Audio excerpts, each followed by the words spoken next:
राम राम जी। आज की special Haryana CET की क्लास में पहला प्रश्न देखो भाई के है। एशिया का सबसे बड़ा कंप्रेस्ड बायोगैस प्लांट का उद्घाटन किस राज्य के अंदर किया गया है? ये जो पराली से गैस बनाने बायोगैस बनाने का काम किया जाएगा और ये कौन से राज्य के अंदर किया गया है? हरियाणा है, पंजाब है, या फिर उत्तर प्रदेश है, या फिर गुजरात के अंदर है? पराली से बायोगैस बनाने वाला ये संयंत्र कौन से राज्य के अंदर लगा है, ये चीज आपने बतानी है। तो फटाफट कमेंट करके आप मुझे बता सकते हैं कि कहां पर ये प्लांट लगा है और किसके सहयोग से ये प्लांट लगा है। तो बहुत बढ़िया शाबाश, आप सभी के सहयोग से ये जो प्लांट जो है ये जर्मनी के सहयोग से लगा है। और जगह कौन सी है? ये जगह है मूणक। और मूणक कौन से राज्य के अंदर पड़ता है? तो आप सभी को पता है मूणक पंजाब राज्य के अंदर पड़ता है। ठीक है, तो पंजाब राज्य का मूणक जो है, पंजाब राज्य का मूणक जो है, मूणक राज्य के अंदर क्या किया गया है? तो आप सभी को पता है मूणक राज्य जो है इसके अंदर नीचे को आज राम था, यहां पर क्या किया गया है? बायोगैस प्लांट की स्थापना करने का काम किया गया। पंजाब और सहयोगी देश पूछे तो आपसे कौन है? जर्मनी के सहयोग से लगा है। सांग जो है, सांग की जड़ किस पुराण में मानी जाती है? तो फटाफट बताने का काम करिएगा। सांग जो है इसकी जड़ जो है कौन से पुराण के अंदर मानी जाती है? पहला ऑप्शन क्या है? मत्स्य पुराण के अंदर है, या फिर गरुड़ पुराण के अंदर है, या फिर वायु पुराण के अंदर है, या फिर हरिवंश पुराण के अंदर है? कौन से पुराण के अंदर जो है सांग की जड़ जो है मानी जाती है?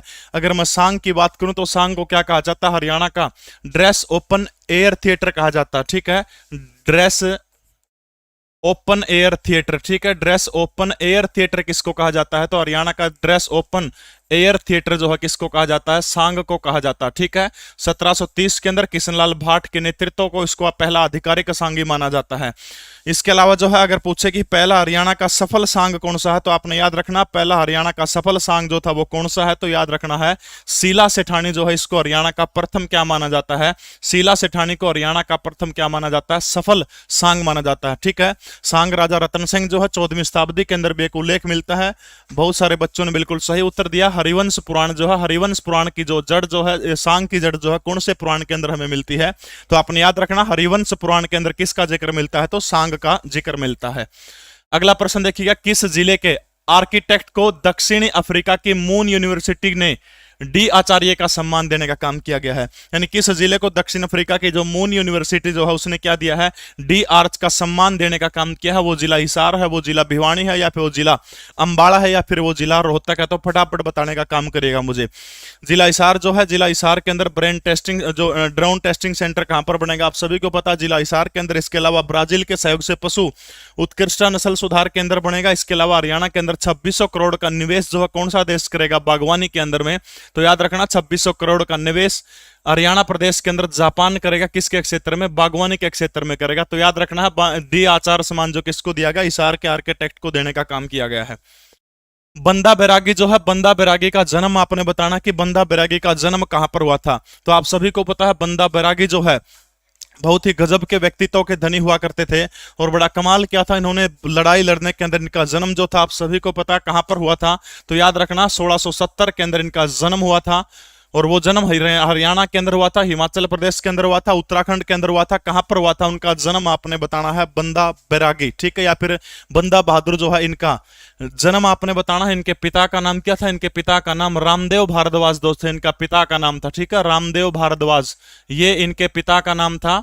और इनका जन्म स्थान आपने बताना। अगर मैं बात करूं, आपसे प्रश्न पूछे कि बंदा बैरागी जो है इन्होंने अपना सैनिक अभियान कहां से शुरू किया था? तो याद रखना इनका सैनिक अभियान जो था हरियाणा प्रदेश के अंदर, सैनिक अभियान जो है हरियाणा प्रदेश के अंदर सोनीपत जिले का एक गांव है। गांव का नाम कौन सा है? सेरी खांडा। ये जो सेरी खांडा गांव जो है, सेरी खांडा सोनीपत जिले का गांव है। सोनीपत जिले के सेरी खांडा गांव से इन्होंने अपना अभियान शुरू करने का काम किया था। इसके अलावा यूं पूछे कि बंदा बैरागी का हेडक्वार्टर कौन सा था? तो याद रखना सोनीपत का सेरी खांडा या फिर सोनीपत जिला जो है क्या था? इसका हेडक्वार्टर था। पुंछ जो है, पुंछ के राजौरी के अंदर जो है जन्म हुआ था। पुंछ और राजौरी भारत के कौन से राज्य के अंदर पड़ते हैं? तो आप सभी को पता है पुंछ और राजौरी भारत के कौन से राज्य के अंदर पड़ते हैं? तो आपने याद रखना वो जम्मू कश्मीर के अंदर पड़ते हैं। सेरी खांडा एक ऐसे सांगी के जो हरियाणा के पहले आधिकारिक सांगी जिसको कहा जाता है उसका नाम क्या है? पंडित दीपचंद। ठीक है, और पंडित दीपचंद का जन्म जो था वो कहां पर हुआ था? सेरी खांडा गांव के अंदर हुआ था। इनको जो है सांग के अंदर कौन सी शैली का जनक माना जाता है? तो नौटंकी शैली का जनक जो है इनको सांग के अंदर माना जाता है। इसके अलावा जो है पंडित दीपचंद जो हरियाणा के पहले सफल सांगी आधिकारिक सांगी माने जाते हैं। फटाफट मुझे कमेंट करके बताइए कि इनके गुरु कौन है? फटाफट बताइएगा सबकी राम राम भाई। इनके गुरु कौन है? पंडित दीपचंद जिनका जन्म सोनीपत के सेरी खांडा गांव के अंदर हुआ था। हरियाणा के सोनीपत को सांगियों की धरती के नाम से भी जाना जाता है। हरियाणा के किस जिले को आइकॉनिक सिटी के रूप में विकसित किया जाएगा? यानी ऐसा जिला कौन सा है जिसको आइकॉनिक सिटी के रूप में हरियाणा सरकार विकसित करने जा रही है? पहला ऑप्शन फरीदाबाद है, जिसको 1607 के अंदर शेख फरीद के द्वारा बसाया गया था। दूसरा नंबर है गुरु द्रोण नगरी है, गुरु द्रोणाचार्य, जहां पर बहुत सारे कायाकल्प जो है करने का काम हरियाणा सरकार के द्वारा, चाहे ग्लोबल सिटी हो, चाहे बिजनेस सेंटर हो, चाहे विश्व की कोल कैपिटल सेंटर का हब हो, चाहे हरियाणा प्रदेश की मिलेनियम सिटी हो, चाहे हरियाणा प्रदेश की साइबर सिटी हो, चाहे हरियाणा प्रदेश की मेडी सिटी हो। गलत उत्तर है, अरदेवा जो थे वो बाज्य भगत के गुरु थे। अरदेवा जो है बाज्य भगत के गुरु थे। इनके जो गुरु है वो गुरु मांगेराम नहीं है, इनके गुरु छाजू राम इनके गुरु थे। ठीक है, छाजू राम जो थे, छाजू राम इनके गुरु थे, मांगेराम इनके गुरु नहीं है। तो फटाफट बताइए कि आइकॉनिक सिटी के रूप में हरियाणा के कौन से जिले को विकसित करने का काम किया जाएगा? बहुत सारे बच्चों के बिल्कुल सही उत्तर हैं, चाहे मोहित हो, चाहे सोनिया हो, विकास हो, नासिर हुसैन हो, बिल्कुल सही है। तो आइकॉनिक सिटी के रूप में हरियाणा के कौन से जिले को विकसित करने का काम किया जाएगा? तो हरियाणा के गुरुग्राम जिला जो है, गुरुग्राम जिले को हरियाणा सरकार के द्वारा आइकॉनिक सिटी के रूप में विकसित किया जाएगा। हरियाणा प्रदेश के अंदर दो नगर निगम है, सॉरी दो महानगर है। महानगर कौन से है? पहला गुरुग्राम है, दूसरा कौन सा? फरीदाबाद। और तीसरे महानगर के रूप में हरियाणा सरकार किसको विकसित करने का काम कर रही है? पंचकुला को हरियाणा की आर्थिक राजधानी और मिनी कैपिटल बनाने के ऊपर तुली हुई है हरियाणा सरकार। ठीक है, तो गुड़गांव को आइकॉनिक सिटी ऑफ हरियाणा के रूप में हरियाणा सरकार क्या करेगी? विकसित करने का काम करेगी। ठीक है, सीएम विंडो की शुरुआत कब की गई थी? सीएम विंडो जो है मुख्यमंत्री खिड़की। अगर आप में से कोई चंडीगढ़ गया है तो हरियाणा प्रदेश का जो मुख्यमंत्री का निवास स्थान जो है वहां पर एक खिड़की लगी हुई है, जहां पर आमतौर पर लोग अपनी शिकायतें दर्ज करवाने के लिए जाते हैं। अब होता क्या है कि मुख्यमंत्री का स्टाफ जो है या लोगों को बहुत सारी तकलीफें होती थी कि यहां से जाने में, क्योंकि इतनी दूर से चंडीगढ़ जाना पड़ता था, इसलिए उस तरह की एक खिड़की पूरे हरियाणा प्रदेश के अंदर मनोहर लाल खट्टर सरकार के द्वारा खोलने का काम किया गया था। और वो तारीख आपने बतानी है कि कब सीएम विंडो की शुरुआत, 25 दिसंबर 2014, 2015 या फिर 26 दिसंबर 2016 को कब जो है खोलने का काम किया गया था सीएम विंडो? बहुत बढ़िया रोकी, बाकी सबके उत्तर बिल्कुल सही। वो तारीख थी 25 दिसंबर 2014। 25 दिसंबर 2014, 25 दिसंबर को कौन सा दिन मनाया जाता है? तो आप सभी को पता है 25 दिसंबर को राष्ट्रीय सुशासन दिवस मनाने का काम किया जाता है। और सुशासन दिवस किस महापुरुष की याद में मनाया जाता है? तो आप सभी को पता है अटल बिहारी वाजपेयी जो हैं भारत के 10वें प्रधानमंत्री हुआ करते थे। अटल बिहारी वाजपेयी की याद के अंदर भारतीय जनता पार्टी जो है सुशासन दिवस मनाने का काम करते हैं। ठीक है, 25 दिसंबर 1924 को मध्य प्रदेश के ग्वालियर शहर के अंदर अटल बिहारी वाजपेयी का जन्म हुआ था। एक संयोग से राजनीति के अंदर आए थे पंडित श्यामा प्रसाद मुखर्जी, जो नेहरू के सरकार के अंदर उद्योग मंत्री हुआ करते थे। वो कश्मीर दौरे पर गए थे और एक पत्रकार के तौर पर कश्मीर दौरे को कवर करने के लिए अटल बिहारी वाजपेयी साथ में गए थे। और वहां पर श्यामा प्रसाद मुखर्जी जो उद्योग मंत्री हुआ करते थे भारत सरकार में और मंत्री के पद से इस्तीफा देने वाले पहले केंद्रीय मंत्री श्यामा प्रसाद मुखर्जी बने थे। वहां पर मृत्यु हो जाते और मरने के बाद जो है अटल बिहारी वाजपेयी राजनीति के अंदर आते हैं। पहली बार उत्तर प्रदेश की बलरामपुर लोकसभा सीट से 1957 के अंदर चुनकर वो लोकसभा में जाते हैं। मुझे याद है अटल जी ने वहां विदेश नीति के ऊपर 3 घंटे लंबा भाषण दिया था। पंडित नेहरू उठ करके उनके पास जाते हैं और कहते हैं कि आप किस राजनीतिक खानदान से संबंध रखते हैं? तब अटल बिहारी वाजपेयी बताते कि मेरा जन्म किसी राजनीतिक खानदान में नहीं हुआ, मेरा जन्म 25 दिसंबर 1924 को मध्य प्रदेश के ग्वालियर के अंदर एक झोपड़ी के अंदर हुआ था। और जिस समय मेरा जन्म हुआ था उसी समय मेरी माँ के ऊपर, गर्भवती माँ के ऊपर बारिश की बूंदें टपक रही थी। तब पंडित नेहरू ने कहा था कि देखना है बच्चा आगे चल करके हिंदुस्तान का प्रधानमंत्री बनेगा। और नेहरू की भविष्यवाणी 1996 के अंदर पूरी होती है, जब सबसे कम समय के लिए अटल बिहारी वाजपेयी भारत के प्रधानमंत्री बनते हैं। उन्हीं के जन्मदिन पर 25 दिसंबर 2014 को किसकी स्थापना की गई थी? सीएम विंडो खिड़की की शुरुआत करने का काम किया था। हरियाणा के किस जिले में देश का पहला 2 पावर रिन्यूएबल प्राइवेट लिमिटेड का ग्रीन एनर्जी प्लांट लगाया गया है? फटाफट बताएगा कि हरियाणा के अंदर जो है ये देश का पहला पावर 2 रिन्यूएबल प्राइवेट लिमिटेड का ग्रीन एनर्जी प्लांट लगाया गया है। अगर कोई आपसे पूछने का काम करे कि हरियाणा के अंदर जो है देश का पहला इथेनॉल 2G प्लांट हरियाणा के कौन से जिले के अंदर लगाया गया? तो इथेनॉल 2G प्लांट जो हरियाणा के कौन से जिले के अंदर लगाया गया है? तो वो पानीपत जिले के अंदर हरियाणा प्रदेश का पहला इथेनॉल 2G प्लांट लगाने का काम किया गया था। लेकिन ये बात क्या पूछ रहा है कि जो रेवाड़ी का खुर्शीद नगर जो है, रेवाड़ी के खुर्शीद नगर के अंदर जो है एक हरियाणा प्रदेश का पहला ग्रीन एनर्जी प्लांट लगाया गया रेवाड़ी के अंदर। लिख लियो, प्रश्न किसी न किसी शिफ्ट में पक्का मिलेगा। बोली मेरी बात पेपर बनाने गला नुबला दे दूंगा प्रश्न तो पक्का होगा ये प्रश्न देख लियो चाहे ग्रीन एनर्जी प्लांट लिख लियो गोल दर ला लियो 1 नंबर पक्का हो गया था आज ठीक है। तो ग्रीन एनर्जी प्लांट कहां पर लगाया गया रेवाड़ी के अंदर 2G एथोनिल प्लांट याद रखना आपने कहां पर लगाया गया तो याद रखना अंबाला के अंदर जो है ये 2G सॉरी पानीपत के अंदर 2G एथोनिल प्लांट लगाया गया जिसका उद्घाटन प्रधानमंत्री नरेंद्र दामोदर दास मोदी के द्वारा जो है वर्चुअल तरीके से करने का काम किया गया ठीक है। अगला प्रश्न देखिए ऐसे बस हरियाणा के किस मंडल में जिलों की संख्या सबसे ज्यादा है यानी हरियाणा प्रदेश के अंदर अगर मैं राजस्व के हिसाब से बात करूं तो राजस्व के हिसाब से 6 मंडलों में प्रदेश को बांटने का काम किया गया है। उनमें से कौन से मंडल के अंदर जो है ये पूछ रखा कि कौन से मंडल के अंदर सर्वाधिक जिले हैं। सबसे पहले मैं बात करूं तो ब्रिटिश भारत की जिसमें हम लोग अंग्रेजों के गुलाम हुआ करते थे तो ब्रिटिश भारत की अगर मैं बात करूं मुझे एक वाक्य याद आता है ब्रिटेन का एक नेता हुआ करता था इसका नाम विंस्टन चर्चिल था। विंस्टन चर्चिल अक्सर एक बात कहा करता था कि अगर भारत को आजाद तो कर देंगे लेकिन आजादी के बाद भारतवासी जो है अपना देश नहीं चला पाएगा। आज वक्त और विडंबना देखिए समय और परिस्थिति की कि एक भारतवंशी इंग्लैंड को चला रहा है जिसके एक नेता ने बयान दिया था कि भारतीय भारत को नहीं चला सकते। आज इसी देश का एक भारतवंशी इंग्लैंड को चलाने का काम करा ऋषि सुनक। बहुत बहुत सलाम करता हूं ऐसे व्यक्ति को। तो बताइए सबसे पहले जब भारत जो था अंग्रेजों का गुलाम हुआ करता था तो गुलाम भारत के अंदर हरियाणा प्रदेश का सबसे पुराना जो राजस्व मंडल था वो कौन सा था हिसार था। इसके बाद दूसरा राजस्व मंडल कौन सा बनाया गया तो आपने याद रखना अंबाड़ा मंडल जो था 1959 के अंदर अंबाड़ा मंडल का गठन करने का काम किया गया था।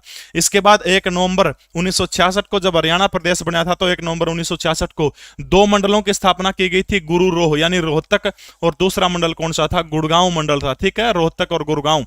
उसके बाद 2017 के अंदर ये जो वर्तमान समय के मुख्यमंत्री है 2017 के अंदर उन्होंने क्या किया था 2 और मंडल बनाने का काम किया था और 2017 के अंदर कौन से मंडल बनाए गए थे करनाल और फरीदाबाद मंडल की स्थापना करने का काम किसके द्वारा किया गया था मनोहर लाल खट्टर की सरकार के द्वारा 2017 के अंदर करनाल और फरीदाबाद यानी 2 आजाद एक अंबाड़ा सॉरी हिसार सबसे पहले अंबाड़ा 1959 गुरुरोह 1966 के अंदर रोहतक और गुड़गांव को 2017 के अंदर करनाल और फरीदाबाद जिले को जो है क्या किया गया था मंडल का दर्जा दिया गया था। और वर्तमान में सर्वाधिक याद रखना तो कौन से मंडल के अंदर है बिल्कुल सही है रोहतक जिला जो है रोहतक जिले के अंदर रोहतक मंडल के अंदर 5 जिले हैं हिसार और अंबाड़ा के अंदर 4 जिले हैं गुड़गांव करनाल और फरीदाबाद के अंदर जिलों की संख्या कितनी है 3 है फरीदाबाद के अंदर ठीक है। तो आपने याद रखना है रोहतक जो है क्या है सबसे बड़ा मंडल है। अच्छा ये बताइए मेरे को कि जनसंख्या के आधार पर सबसे बड़ा मंडल कौन सा है और क्षेत्रफल के आधार पर सबसे बड़ा मंडल। जनसंख्या के आधार पर सबसे बड़ा मंडल और क्षेत्रफल के आधार पर सबसे बड़ा मंडल फटाफट कमेंट करके बताइएगा शहबाज। आउटस्टैंडिंग वुमेन अवार्ड के अंदर कितनी राशि दी जाती है। आउटस्टैंडिंग वुमेन अवार्ड जो है इसके अंदर आपने इनामी राशि बताने का काम करना है 10 लाख सॉरी 1 लाख 2 लाख 3 लाख या फिर 5 लाख। आउटस्टैंडिंग जो है कितने रुपए मिलते हैं फटाफट बताइएगा शहबाज। आउटस्टैंडिंग अवार्ड के अंदर इनामी राशि कितने रुपए दी जाती है ये आपने बताना है। एक और अवार्ड है outstanding achiever award outstanding achiever award ठीक है अचीवर्स अवार्ड और ये हरियाणा प्रदेश की एक बेटी है जिसका नाम क्या है सुप्रिया डांडा। सुप्रिया डांडा को जो है ये पुरस्कार दिया गया। सुप्रिया डांडा को कितने रुपए इनामी राशि दी गई है इसके तहत 5 लाख रुपए आउटस्टैंडिंग अचीवर्स अवार्ड से दिया गया। तो आउटस्टैंड वुमेन अवार्ड के अंदर इनामी राशि कितने रुपए है कोई बताएगा। लगभग के गलत उत्तर है इसके अंदर इनामी राशि कितने रुपए है तो इसके अंदर 3 लाख रुपए जो है आउटस्टैंडिंग वुमेन अवार्ड की राशि 3 लाख रुपए जबकि आउटस्टैंडिंग अचीवर्स अवार्ड की राशि 5 लाख रुपए है। और हरियाणा की बेटी सुप्रिया डांडा जो है सुप्रिया डांडा को जो है ये पुरस्कार दिया गया 5 लाख रुपए की सहायता से। हरियाणवी बोली के क्लासिक गायक जो है किसे माना जाता है। संत गरीबदास जो छुड़ानी के अंदर जिनका जन्म हुआ था मोहम्मद शाह रंगीला का नाम सुना होगा। मिलने के लिए एक बार दिल्ली बुलाया जाता तब गरीबदास ने मोहम्मद शाह रंगीला को कुछ चीजें सुझाई थी और ये कहा था कि आप किसानों के ऊपर जो अत्याचार करते हैं वो हटा दीजिए। हरियाणा या इलाके से जो गोवध जो है गोवध को निषेध करने का काम करेगा। मोहम्मद शाह रंगीला उनकी बातों को मान गया। तब गरीबदास ने एक बात कही थी कि जो माने वचन हमारा राज करे काबुल कंधारा यानी जो हमारा वचन मानेगा वो काबुल और कंधार तक राज करेगा। लेकिन तब उसके जो सहयोगी हुआ करते थे उन्होंने कहा कि आप किसी काफिर की बात के ऊपर कैसे विश्वास करते हैं। काफिर वो व्यक्ति जो इस्लाम के अंदर आस्था नहीं रखता है अल्लाह को नहीं मानता वो काफिर है। चाहे आप बौद्ध हैं चाहे आप हिंदू हैं चाहे आप जैन हैं आप वैष्णव्य हैं शैव्य हैं किसी भी धर्म को मानते हैं आप यदि आप इस्लाम में आस्था नहीं तो आप काफिर हैं।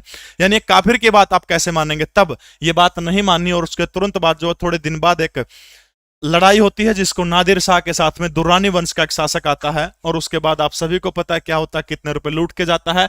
पंडित लक्ष्मीचंद हरियाणा प्रदेश के महान सांगी, इनके ऊपर एक फिल्म आ रही है लक्ष्मीचंद। 68 में जो फिल्म फेस्टिवल जो है 68 में राष्ट्रीय पुरस्कारों के अंदर सर्वश्रेष्ठ हरियाणवी फिल्म कौन सी चुनी गई है, पंडित लक्ष्मीचंद जो है किसके शिष्य हुआ करते थे, तो आपने याद रखना है मानसिंह जो है मानसिंह के शिष्य हुआ करते थे। किसके हैं, मानसिंह के शिष्य हुआ करते थे। इसके अलावा जो है लोक रंगमंच का पिता हरियाणा में किसको कहा जाता है, लोक रंगमंच जो है लोक रंगमंच का पिता किसको कहा जाता है, फटाफट बताइएगा शाबाश। पंडित लक्ष्मीचंद को क्या कहा जाता है, संपूर्ण कविता का कालिदास कहा जाता है। संपूर्ण कविता का कालिदास किसको कहा जाता है, पंडित लक्ष्मीचंद को संपूर्ण कविता का कालिदास कहा जाता है। इसके अलावा हरियाणा प्रदेश का सूर्य कवि किसको कहा जाता है, पंडित लक्ष्मीचंद को कहा जाता है। अगला नाम आता है सोनीपत के सिसाना गांव के अंदर जन्मे, जिनका नाम है बाजे भगत। ठीक है, हाँ बिल्कुल भाई, सूफी दर्शन की मीरा भी इन्हीं को कहा जाता है। सूफी दर्शन की मीरा, सूफी दर्शन की मीरा भी किसको कहा जाता है, पंडित लक्ष्मीचंद को सूफी दर्शन की क्या कहा जाता है, मीरा कहा जाता है। सोनीपत के सिसाना गांव के अंदर जन्मे बाजे भगत जो हैं, इनके गुरु का नाम कोई आपसे पूछता है तो याद रखना इनके गुरु का नाम फटाफट मुझे बताइएगा। और इसी को जो है हरियाणवी बोली का क्लासिक गायक किसको कहा जाता है, सोनीपत के सिसाना गांव के अंदर जन्मे, बिल्कुल सोनीपत के सिसाना गांव के अंदर जन्मे जो है संगी बाजे भगत जो है, इन्हीं को क्या कहा जाता है, बाजे भगत को ही हरियाणवी बोली का क्लासिक गायक कहा जाता है। इनको खाने में किसी ने जहर दे दिया था, उनको भगा दिया था। जैसे हरियाणा भारत का Martin king Luther Swami Dayanand Saraswati को कहा जाता है। स्वामी दयानंद सरस्वती को जब कांच पिलाया गया था तब उन्होंने कांच पिलाने वाली वेश्या को माफ कर दिया था। इसी तरह से बाजे भगत ने भी उसको क्या कर दिया था, माफ कर दिया था। बड़े गजब के व्यक्तित्व के धनी सिसाना गांव के अंदर जन्म हुआ था। और इनका गुरु कोई आपसे पूछता है तो आपने बताना है गुरु कौन है, हरदेवा सांगी जो थे इनके क्या थे, गुरु थे। ठीक है, हरदेवा सांगी क्या थे, इनके गुरु थे हरदेवा सांगी। और इनको किसको कहा जाता है, हरियाणा के लोक रंगमंच का पिता किसको कहा जाता है, तो आपने याद रखना रेवाड़ी का अली बख्श जो है, अली बख्श को क्या कहा जाता है, अली बख्श, अली बख्श को क्या कहा जाता है, लोक रंगमंच का पिता कहा जाता है। ठीक है, धनपत सिंह नहीं आएगा। वर्तमान में हरियाणा का राजकीय सांगी, वैसे तो आधिकारिक रूप से कोई सांगी नहीं है वो, लेकिन फिर भी किताबों के अंदर लिख दिया तो क्या बता पेपर के अंदर आ जाए। वर्तमान समय में राजकीय सांगी किसको कहा गया है, धर्मवीर को कहा गया। ठीक है, धर्मवीर के गुरु कौन है, तो याद रखना चंदगी राम जो है वो धर्मवीर के गुरु थे। और थोड़ा लिख दूं इनकी प्रणाली के बारे में, यानी जो मुस्लिम सांगी जो है इनकी प्रणाली के बारे में लिख देता हूं। नीचे तो शुरू हो जाओ धर्मवीर। ठीक है, धर्मवीर सांगी जिसको राजकीय सांगी है नहीं लेकिन किताब में बताते। ठीक है, धर्मवीर राजकीय सांगी है। धर्मवीर के गुरु कौन है, तो याद रखना आपने चंदगी राम धर्मवीर के गुरु है। चंदगी राम के गुरु कौन है, धनपत सिंह, सिंह, धनपत सिंह। और धनपत सिंह के गुरु कौन है, याद रखना जमुआ मीर। किसके गुरु है, जमुआ मीर। यानी धर्मवीर सिंह जो है जमुआ मीर की प्रणाली के वाहक है, यानी जमुआ मीर का चेला धनपत, जनपद का चेला चंदगीर, चंदगी का चेला कौन है, धर्मवीर है। इस तरह से आप याद रख सकते हो। ठीक है, तो हो जाएगा क्लासिक गायक किसको कहा जाता है, बाजे भगत को कहा जाता है।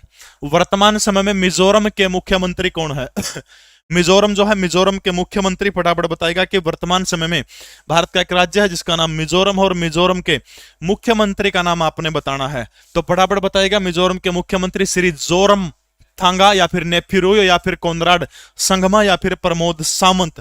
फटाफट कमेंट करके बताइएगा कि मिजोरम के मुख्यमंत्री कौन है। प्रमोद सावंत कहां के मुख्यमंत्री है, तो प्रमोद सावंत गोवा के मुख्यमंत्री हैं। इसके अलावा कोनराड संगमा कहां के मुख्यमंत्री है, मेघालय के मुख्यमंत्री हैं कोनराड संगमा। ठीक है, तो फटाफट देखिए नेफ्यू, नए से नेफ्यू है, नए से नागालैंड है। ठीक है, नए से नेफ्यू, नए से नागालैंड। शायद ये एकमात्र ऐसे मुख्यमंत्री हैं जो राज्य का नाम का पहला अक्षर भी वो है और मुख्यमंत्री के नाम का भी, शायद, मैं कंफर्म तो नहीं हूं लेकिन जहां तक मैंने अनुभव किया है, यानी नए से नागालैंड, नए से नेपुरियो। ठीक है, अब देखो भाई के है मिजोरम, रम, जो रम किस मान लगेगा, रम इसमें भी आओ है, रम इसमें भी आओ है। ठीक है, समझोगे, रम वारम नहीं जुड़सीता में सोचो हो ना, रम, मिजोरम जोरम, मिजोरम जोरम, समझ गए मेरी बात, मिजोरम जोरम। तो याद रखना है श्री जोरम थांगा जो है वो कहां के वर्तमान में मुख्यमंत्री हैं, तो वो मिजोरम के मुख्यमंत्री। ठीक है, नेफ्यूरियो, नैसे नेफ्यू, नैसे नागालैंड, नेफ्यूरियो नागालैंड के मुख्यमंत्री हैं। कोनराड संगमा मेघालय के हैं, पूर्व लोकसभा स्पीकर के शायद बेटे हैं ये। इसके अलावा जो है प्रमोद सावंत कहां के मुख्यमंत्री हैं, भारत के गोवा राज्य के मुख्यमंत्री हैं। दूब के दर्शन हरियाणवी मुहावरे का अर्थ क्या है, दूब जो है, दूब का दर्शन जो है, इसके ये जो हरियाणवी मुहावरा जो है दूब के दर्शन, इसका अर्थ आपने बताने का काम करना है। दूर यात्रा का घोतक, सारा दिन सुख में कटने का घोतक, या फिर तौबा करना, या फिर तृप्त हो जाना, जमा छिक जाना। तो बताओ शाबाश की दूब के दर्शन मुहावरे का अर्थ क्या है? बिल्कुल भाई, जिसने भी सीजीएल की जो भी बच्चा तैयारी करना चाहता है, सीजीएल प्लस सीपीओ, इसका एक प्री का बैच हमने निकालने का काम किया है। ऐप कौन सा है? ये ऐप है लीसो ऐप के ऊपर। 31 अक्टूबर को सुबह 9 बजे जो है पेमेंट लिंक एक्टिवेट हो जाएगा। थ्योरी सारी की सारी रिकॉर्डिंग है। इसके अलावा जो है लाइव क्या रहेगा, लाइव उसके पहले रिकॉर्डिंग पूरी की पूरी थ्योरी मिलेगी। लाइव इसके अंदर क्या रहेगा, एमसीक्यूज, जितने सब्जेक्ट उसके अंदर आएंगे सबकी, मैथ हो चाहे रीजनिंग हो चाहे इंग्लिश हो, सबके एमसीक्यूज क्लास होंगी। तो डी उत्तर गलत है, तो याद रखना दूब के दर्शन का मतलब हरियाणवी मुहावरे का क्या होता है, सारा दिन सुख में कटने का घोतक माना जाता है दूब के। ठीक है, सारा दिन यानी अच्छा माना जाता है सुबह सुबह दूब के दर्शन होना। ठीक है, तो याद रखना है सारा दिन सुख में कटने का घोतक जो है किसको माना जाता है, दूब के दर्शन को सारा दिन सुख में कटने का घोतक माना जाता है। पीडीएफ जीके परवीन उड़ान टेलीग्राम चैनल के ऊपर क्लास के तुरंत बाद आपसे शेयर कर दी जाएगी। अंबाला में किसके नाम पर कैंसर केयर सेंटर बनाने का काम किया जा रहा है? ये हरियाणा सरकार के द्वारा किया गया जो है पहला कैंसर केयर सेंटर है। दीनदयाल उपाध्याय, इसके अलावा जो है नरेंद्र मोदी, सुषमा स्वराज, या फिर अटल बिहारी वाजपेयी। दीनदयाल उपाध्याय जो है आप सभी को पता है 11 फरवरी 1968 को उत्तर प्रदेश के मुगलसराय रेलवे स्टेशन के ऊपर मृत हालत के अंदर पाए गए थे। इसलिए जो है इन दोनों दिनों को याद रखना। 11 फरवरी को कौन सा दिन मनाया गया था, तो समर्पण दिवस जो है वो 11 फरवरी को दीनदयाल उपाध्याय की याद के अंदर मनाया गया। इसके अलावा जिस मुगलसराय रेलवे स्टेशन के ऊपर वो मृत पाए गए थे, तो इनका नाम जो है क्या रख दिया गया, डीडीयू रख दिया गया है, दीनदयाल उपाध्याय रखने का काम कर दिया गया है। नरेंद्र मोदी के बारे में आप सब जानते हैं, आजाद भारत में जन्मे, भारत के पहले प्रधानमंत्री हैं। सुषमा स्वराज के नाम पर हरियाणा सरकार ने 8 मार्च को, याद रखना 8 मार्च 2022 को मनोहर लाल खट्टर ने हरियाणा प्रदेश का बजट प्रस्तुत करने का काम किया था। और सुषमा स्वराज पुरस्कार उस महिला को दिया जाएगा जो राष्ट्रीय व अंतरराष्ट्रीय स्तर के ऊपर हरियाणा प्रदेश का नाम की छवि जो है वो अच्छी करेगी, राष्ट्रीय और अंतरराष्ट्रीय स्तर के ऊपर। और आपने याद रखना सुषमा स्वराज पुरस्कार के तहत इनामी राशि की घोषणा 5 लाख रुपए करने का काम किया गया था। अंबाला के अंदर जो है अटल केयर कैंसर बनाने का काम किया है। अटल बिहारी वाजपेयी के नाम पर जो है अंबाला के अंदर जो है कैंसर केयर हॉस्पिटल बनाने का काम किया जा रहा है। मुझे याद आता अटल बिहारी वाजपेयी जब लाहौर की बस यात्रा के ऊपर गए थे, तो वहां पर एक पाकिस्तान की पत्रकार ने उनसे एक सवाल पूछ लिया कि आप शादी क्यों नहीं करते। बड़े गजब के हाजिर जवाब व्यक्ति थे। तब उन्होंने कहा कि जब बाजार में दूध मोल मिल जाता तो भैंस बांधने की आवश्यकता नहीं होती। समझ गए होगे कहने का मतलब उनका क्या था। अब अगला वो प्रश्न पूछती हैं मोहतरमा साहिबा कि अगर मैं आपसे शादी कर लूं, मुझे क्या दोगे? कि मैं कश्मीर मांग लूंगी। तब अटल बिहारी वाजपेयी कहते हैं कि मैं पूरा का पूरा पाकिस्तान मांग सकता हूं। गजब के व्यक्तित्व के धनी अटल बिहारी वाजपेयी के नाम पर अंबाड़ा के अंदर ये किया था। पहाड़ी माता का मंदिर लोहारू की स्थापना किस मुगल शासक के द्वारा की गई थी? जो पहाड़ी माता का मंदिर जो है लोहारू भिवानी के अंदर है, शायद किस मुगल शासक के समय में की गई थी, ये चीज होना चाहिए यहां पर। ठीक है, तो बताइए शाबाश, जहांगीर, आलमगीर, शाह आलम द्वितीय, ये जो अंग्रेजों का पेंशनर बनने वाला पहला व्यक्ति था। इसके अलावा अकबर के समय में 1556 से लेकर के 1605 तक ये मुगल बादशाह अकबर था, मोहम्मद जलालुद्दीन अकबर। इसी को 21 मुगल बादशाह को हिंदी गीतों की रचना का श्रेय जाता है। तो मुगल बादशाह अकबर को हिंदी गीतों की किसका श्रेय जाता है, रचना का श्रेय किसको जाता है? अकबर का। अकबर के समय में एक व्यक्ति हुआ करते थे जिनका नाम है श्री गोस्वामी तुलसीदास का नाम आपने सुना होगा। ठीक है, गोस्वामी तुलसीदास ने अकबर के शासनकाल के दौरान किसकी रचना करने का काम किया था? रामचरितमानस जो है, याद रखना रामचरितमानस। रामचरितमानस की रचना गोस्वामी तुलसीदास ने कौन सी भाषा के अंदर की थी? अवधी भाषा के अंदर किसके शासनकाल में करने का काम किया था? तो मोहम्मद जलालुद्दीन अकबर जो है, याद रखना। तो अकबर के समय में क्या किया गया था? इसकी स्थापना करने का काम किया गया था। ऐसी मान्यता है कि अकबर के समय में ही पहाड़ी माता का मंदिर जो कहां पर पड़ता है, लोहारू के अंदर है। और इसी पहाड़ी माता का मंदिर लोहारू जो है अकबर के समय क्या की गई थी? स्थापना करने का काम किया गया था, मोहम्मद जलालुद्दीन अकबर। ठीक है, वर्तमान में इनमें से कौन व्यक्ति हरियाणा प्रदेश की राज्यसभा के सदस्य नहीं है? आप सभी को पता, राज्यसभा की सीटों के अंदर आरक्षण नहीं होता, ठीक है। लोकसभा की सीटों के अंदर 10 में से 2 सीटें एससी के लिए आरक्षित हैं। कौन से? अंबाला और सिरसा सीट। जबकि विधानसभा की 90 में से 17 सीटों के अंदर आरक्षण है। राज्यसभा की सीटों के अंदर कोई भी आरक्षण नहीं होता। हरियाणा प्रदेश से उच्च सदन के अंदर कितने व्यक्ति चुन के जाते हैं? 5 सदस्य हरियाणा प्रदेश से चुन के जाते हैं, जिनके अंदर निर्दलीय कार्तिकेय शर्मा अभी चुने गए हैं। अभी जो पिछला चुनाव हुआ था उसके अंदर कार्तिकेय शर्मा और दूसरे व्यक्ति कौन थे? भारतीय जनता पार्टी के कृष्ण लाल पवार जो थे, दोनों के दोनों राज्यसभा के सांसद चुने गए थे। जनरल डीपी वत्स कार्तिकेय शर्मा हरियाणा के अंबाला जिले से संबंध रखते हैं, ठीक है, अंबाला जिले से। कुमारी सैलजा हिसार जिले के प्रभुवाड़ा गांव से संबंध रखते हैं। जनरल डीपी वत्स थुराना गांव पड़ता है जिला हिसार के अंदर। और दीपेंद्र सिंह हुड्डा रोहतक से संबंध रखते हैं। तो फिलहाल कुमारी सैलजा जो है ये सांसद नहीं है। 2 तो सांसद ये होंगे, कृष्णलाल पवार और दूसरे कार्तिकेय शर्मा 2, जनरल डीपी वत्स 3, दीपेंद्र हुड्डा 4। एक और बच गया, फटाफट बताओ कि 5वां राज्यसभा का सांसद हरियाणा से कौन है? ईश्वर सिंह रामराम भाई ग्वांडी। तो फटाफट बताइए कि 5वां राज्यसभा का सांसद कौन है? एक तो कार्तिकेय शर्मा, दूसरा कृष्णलाल पवार, तीसरा डीपी वत्स हो गए, चौथा दीपेंद्र सिंह हुड्डा हो गए। 5वां राज्यसभा का सांसद हरियाणा प्रदेश से कौन बन गया? अगला प्रश्न देखिएगा बस। बिदक्यार झील हरियाणा के कौन से जिले के अंदर? फटाफट बताने का काम करेगा। कुमारी सैलजा वर्तमान समय में नहीं है। बताइए बस, बिदक्यार झील हरियाणा प्रदेश के कौन से जिले के अंदर? करनाल की झीलों की बात करूं तो 1972 के अंदर एक झील बनाई गई थी, कर्ण झील। और ये जो कर्ण झील जो है 1972 के अंदर बनी थी, इसी कर्ण झील के ऊपर हरियाणा प्रदेश का पहला सौर ऊर्जा से चलने वाला क्या बनाया गया था? Electronic vehicle charging station. Haryana का पहला इलेक्ट्रॉनिक व्हीकल चार्जिंग स्टेशन कोई आपसे पूछता है तो वो पंचकुला में लगा था, सबसे अधिक ऊंचाई के ऊपर लगाया गया, कोई आपसे पूछता है तो। नंबर 2 दूसरा जो कहां लगा था वो याद रखना, सौर ऊर्जा से चलने वाला कर्ण झील करनाल के ऊपर। नंबर 3 आपने ध्यान रखना है कि सबसे बड़ा कहां पर है, तो याद रखना सबसे बड़ा गुड़गांव के अंदर, ठीक है। कर्ण झील सौर ऊर्जा के लगाया गया था यहां पर। इसके अलावा जो है चक्रवर्ती झील, वो भी कहां पड़ती है? चक्रवर्ती झील भी हरियाणा के करनाल जिले के अंदर है, ठीक है। इसके अलावा कैथल के अंदर जो है सभी को पता, बिदक्यार झील हरियाणा के कौन से जिले के अंदर है? तो बिदक्यार झील जो है वो हरियाणा के कौन से जिले के अंदर है? कैथल जिले के अंदर, ठीक है। एक दो झीलों के नाम लिख रहा हूं। आमटी झील हरियाणा के कौन से जिले के अंदर है? आमटी। डाबर झील, आमटी झील, डाबर झील, ये दोनों के दोनों झीलों के नाम बताइए हरियाणा के कौन से जिले के अंदर है? आमटी, डाबर। एक और झील है जिसका नाम है शोभा सागर। आमटी झील है, शोभा सागर झील। ये तीनों झीलें हरियाणा के कौन से जिले के अंदर है? बिदक्यार कैथल में है सर, बहुत बढ़िया, थैंक यू भाई। बताइए फटाफट, शोभा सागर कहां पड़ती है? डाबर कहां पड़ती है? इसके अलावा एक और झील है पाली झील, पाली झील, पाली झील। धोज, निहारिका, बड़खल और खूनी झील और पाली, ये सारी की सारी कहां की झील है? तो आपने याद रखना है हरियाणा के फरीदाबाद जिले की झील है, ठीक है। आमटी, आमटी कहां की है? बिल्कुल सही उत्तर आ रहा है। आमटी झील हरियाणा के हिसार जिले के हांसी के अंदर है, पृथ्वीराज चौहान के किले के पास में। डाबर झील कौन से जिले के अंदर है? सोनीपत जिले के अंदर है। शोभा सागर झील कौन से कहां पर है? महेंद्रगढ़ का जो नारनौल जो है, नारनौल के अंदर कौन सी झील है? तो आपने याद रखना नारनौल के अंदर जो है शोभा सागर झील कहां पर है? तो शोभा सागर झील जो है वो कहां पर है? तो आपने याद रखना नारनौल के अंदर जो है वो है शोभा सागर झील, ठीक है। बजट 2022-23 के अनुसार प्रदेश में कितने वायु गुणवत्ता केंद्र बनाने का काम किया जाएगा? यानी 2022-23 का जो बजट जो था मनोहर लाल खट्टर के द्वारा कब प्रस्तुत करने का काम किया गया था? 8 मार्च को खट्टर के द्वारा जो है हरियाणा प्रदेश का बजट प्रस्तुत करने का काम किया गया था। उसमें क्या किया गया था कि कितने वायु गुणवत्ता निगरानी केंद्र बनाने की घोषणा बजट के अंदर की गई थी?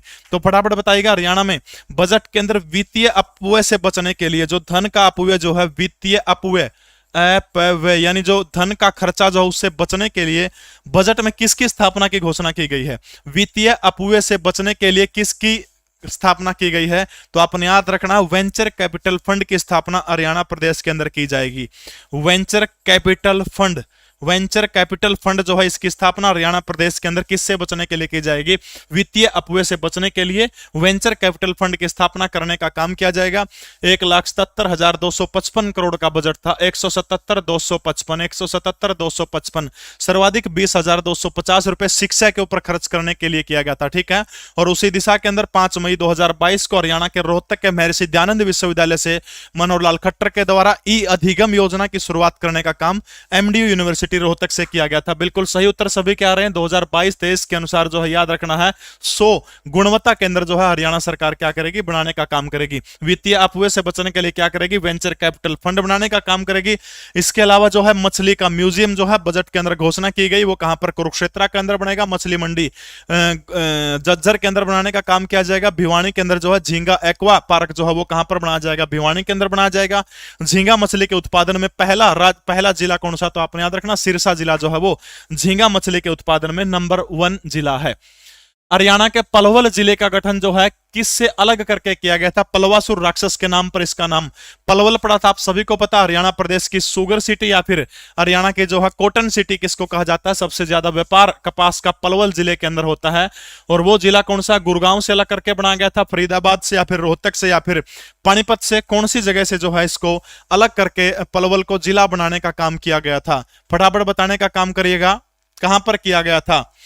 यदि आप गीता पढ़ते हैं तो गीता के अंदर एक वन का जिक्र, भगवान श्री कृष्ण अर्जुन को गीता का उपदेश देते हुए एक वन का जिक्र करते हैं, उस वन का नाम है आहार वन। और फटाफट जैसे काम्यक वन कुरुक्षेत्र के अंदर है, इसी तरह से एक वन है और उस वन का नाम आपने बताने का काम करना। बिल्कुल सही है, 15 अगस्त 2008 वो तारीख थी, 15 अगस्त 2008 को, 15 अगस्त 2008 को पलवल को हरियाणा प्रदेश का कौन से में नंबर का जिला बनाया गया था। बिल्कुल सही है, फरीदाबाद से अलग करके के 15 अगस्त 2008 को जो है फरीदाबाद से अलग करके जो है कौन से नंबर का हरियाणा का ये जिला बना था, तो बताने का काम करिए। बिल्कुल सही है, फरीदाबाद से पलवल जिले को अलग करके बनाया गया था, ये 2008 में बना था। बिल्कुल सही है, कौन से में नंबर का जिला था पलवल हरियाणा प्रदेश का, ये आपने बताना है, कौन से नंबर का जिला था फटाफट। बिल्कुल नवनीत सहारण, बहुत बढ़िया, 21वें जिला था। 22वां जिला कौन सा बनाया गया है, चरखी दादरी को 22वां जिला भिवानी से अलग करके बनाया गया है। हरियाणा के खेल एवं युवा विभाग के वर्तमान के निर्देशक कौन है, खेल और युवा विभाग जो है उसके वर्तमान के निर्देशक का नाम आपने बताना है। गजेंद्र फोगाट मुख्यमंत्री के प्रचार समिति के अध्यक्ष हैं। संदीप सिंह जो है हरियाणा के कुरुक्षेत्र जिले की पेहवा विधानसभा सीट से विधायक हैं और वर्तमान समय में हरियाणा प्रदेश के खेल और युवा मामलों के मंत्री हैं। प्रिंटिंग एंड स्टेशनरी का डिपार्टमेंट भी किसके पास है, वो संदीप सिंह के पास है। और खेल एवं युवा विभाग जो है इसके वर्तमान निर्देशक आईएएस अधिकारी हैं, जिनका नाम क्या है, श्रीमान पंकज नैन जो है। खेल एवं युवा विभाग के क्या है निर्देशक, कौन है, श्रीमान पंकज नैन जो है। संदीप सिंह मंत्री है बेटा, निर्देशक नहीं है इस विभाग के, ठीक है, निर्देशक नहीं है, डायरेक्टर होता है निर्देशक। डायरेक्टर हमेशा आईएएस अधिकारी होता है, मंत्री के नीचे काम करता है, यानी उस मंत्रालय का मंत्री के बाद सबसे बड़ा अधिकारी कौन होता है, वो निर्देशक होता है, ठीक है। तो निर्देशक पूछ रखा है यहां पर, न कि मंत्री पूछ रखा है। तो निर्देशक कौन है, पंकज नैन है। मंत्री पूछता तो आपका उत्तर संदीप सिंह होता। थोड़ा सा भी कई भगत संदीप लिखने लग रहे हैं अंकल जी। निर्देशक मंत्री से छोटा लगा सकते हैं, उस डिपार्टमेंट का सबसे बड़ा व्यक्ति मंत्री के बाद वही होता है निर्देशक। और निर्देशक पूछ रहे क्या है, थोड़ा सा पढ़ के उत्तर दिया करो बेटा प्रश्न का, ठीक है। पंचकूला के यादवेंद्र बगीचे का निर्माण किस व्यक्ति के शासनकाल के अंदर हुआ था। पंचकूला के अंदर जो यादवेंद्र उद्यान जो है, इस यादवेंद्र उद्यान जो है इसका निर्माण पूछ रहा है कि किस शासक के काल में जो था इसका हुआ था, निर्माण हुआ था। ये मुगल वास्तुकला का एक अच्छा उदाहरण माना जाता है, ठीक है। कौन सी वास्तुकला का, मुगल वास्तुकला का उदाहरण जो है पंचकूला का यादवेंद्र गार्डन को माना जाता है, ठीक है। मुगल शैली के अंदर बना हुआ है। पटियाला राजवंश जो है, पटियाला राजवंश के शासकों के द्वारा इसको बनवाने का, इसको जो है फिदाई खान हुआ करता था, आप सभी को पता है 17वीं शताब्दी के अंदर फिदाई खान जो था, फिदाई खान, ये फिदाई खान एक वास्तुकार था। इसके अलावा जो था औरंगजेब जो था, औरंगजेब का तोपची भी था ये बंदा, और इसी के द्वारा इसको बनवाने का काम किया गया था औरंगजेब के शासनकाल में। बाद में जो है पटियाला राजवंश के शासकों ने इसका नाम दोबारा से पुनर्निर्माण करवाने का काम किया था, और यानी 17वीं शताब्दी के अंदर जो है फिदाई खान इसका वास्तुकार था, औरंगजेब के समय में इसको बनाने का काम किया था। बाद में पटियाला राजवंश के शासक जो है उनके शासनकाल के अंदर जो है, उनके शासनकाल के दौरान जो है क्या किया गया था, इसका पुनर्निर्माण करवाने का काम किया गया था, इसलिए जो है इसका नाम यादवेंद्र उद्यान रख दिया गया है। जीके परवीन उड़ान टेलीग्राम चैनल के अंदर पूरी की पूरी पीडीएफ आपको क्लास के तुरंत बाद देने का काम करूंगा। हरियाणा गौ सेवा आयोग के वर्तमान उपाध्यक्ष कौन है, फटाफट कमेंट करके बताइएगा। हरियाणा गौ सेवा आयोग के वर्तमान उपाध्यक्ष कौन है, बिल्कुल सही है आप सभी का वर्तमान उपाध्यक्ष श्रवण कुमार गर्ग है, विद्यासागर बागला है, दिनेश शास्त्री हैं, या फिर धूमन सिंह किरमच है हरियाणा गौ सेवा आयोग के अध्यक्ष। हरियाणा राज्य गौ सेवा एक्ट बनाया गया था हरियाणा के अंदर जो है, हरियाणा राज्य गौ सेवा एक्ट, हरियाणा राज्य गौ सेवा एक्ट। और ये जो हरियाणा राज्य गौ सेवा एक्ट जो था वो कब बना था, तो याद रखना 2010 के अंदर बना था। और इसी 2010 के एक्ट के तहत जो है 19 नवंबर 2015 को, ठीक है, 19 नवंबर 2015 को हरियाणा के अंदर जो है गौ सेवा आयोग का गठन किया गया था। किसका गठन किया गया था? गौ सेवा आयोग जो है इसका क्या किया गया था? गठन करने का काम किया गया था। अब जो है श्रवण कुमार गर्ग, बहुत बढ़िया शाबाश। देखो श्रवण कुमार गर्ग उपाध्यक्ष यहां पर लिखा हुआ, अध्यक्ष हैं गौ सेवा आयोग के, ठीक है। कौन है? अध्यक्ष हैं गौ सेवा आयोग के। दिनेश शास्त्री हरियाणा संस्कृत अकादमी के अध्यक्ष हैं, ठीक है। दिनेश शास्त्री हरियाणा संस्कृत अकादमी जो है उसके क्या है? निर्देशक हैं। धूमन सिंह किरमत जो है सरस्वती हेरिटेज बोर्ड के क्या है? उपाध्यक्ष हैं, ठीक है। तो अब रह गया वर्तमान उपाध्यक्ष कौन है, तो फटाफट बताइएगा किसी को अगर नाम पता है तो। विद्यासागर कह रहे हैं बहुत सारे बच्चे, वेरी गुड। अगर ऑप्शन में एक बच गया तो फिर बस विद्यासागर रह गया। गलत उत्तर है पूर्णमल यादव, जिसने भी सही उत्तर दिया है बिल्कुल सही दिया है। आपकी तैयारी अच्छी चल रही है। पूर्णमल यादव, ठीक है। पूर्णमल यादव जो है, ये टाइपिंग वाले से थोड़ा सा एरर हो गया बनाते समय। पूर्णमल यादव याद रखना, हरियाणा गौ सेवा आयोग के वर्तमान समय में क्या है? उपाध्यक्ष हैं, ठीक है। पूर्णमल यादव, पूर्णमल यादव वर्तमान समय में हरियाणा गौ सेवा आयोग के उपाध्यक्ष हैं। विद्यासागर बागला पहले हुआ करते थे। अब किसको बनाया गया है? पूर्णमल यादव को हरियाणा गौ सेवा आयोग का क्या बनाया गया है? उपाध्यक्ष बनाने का काम किया गया है। सीजीएल का किसी ने बैच चाहिए तो ये पोस्टर देखेगा, 31 अक्टूबर से आप इस बैच को ले सकते हैं। डिटेल मैंने दे दी थी। हरियाणा करंट अफेयर की बेहतरीन किताब हरियाणा के प्रत्येक जिले के अंदर उपलब्ध है, आप देख सकते हैं। उड़ता जमा खतरनाक एग्जाम ओरिएंटेड पर्सन शुरू हो गया भाई। खुद पहले तो पीपीटी में थोड़ा बहुत हेल्प ले लेंदा, लेकिन 31 से लेकर आगे जितने पीपीटी मैंने खुद ने बनाई और जुमा सोच समझ के एक प्रश्न गिर है। देखो प्रश्न के है, गणतंत्र दिवस की परेड में हरियाणा की झांकी का थीम क्या रखा गया था? अभी जो गणतंत्र दिवस की परेड हुई थी 26 जनवरी को, उस परेड के ऊपर जो है हरियाणा प्रदेश की झांकी का नाम क्या रखा गया था? हरियाणा खेलों में नंबर 1, खेलों में नंबर 1 हरियाणा, या फिर हरियाणा खिलाड़ियों में नंबर 1?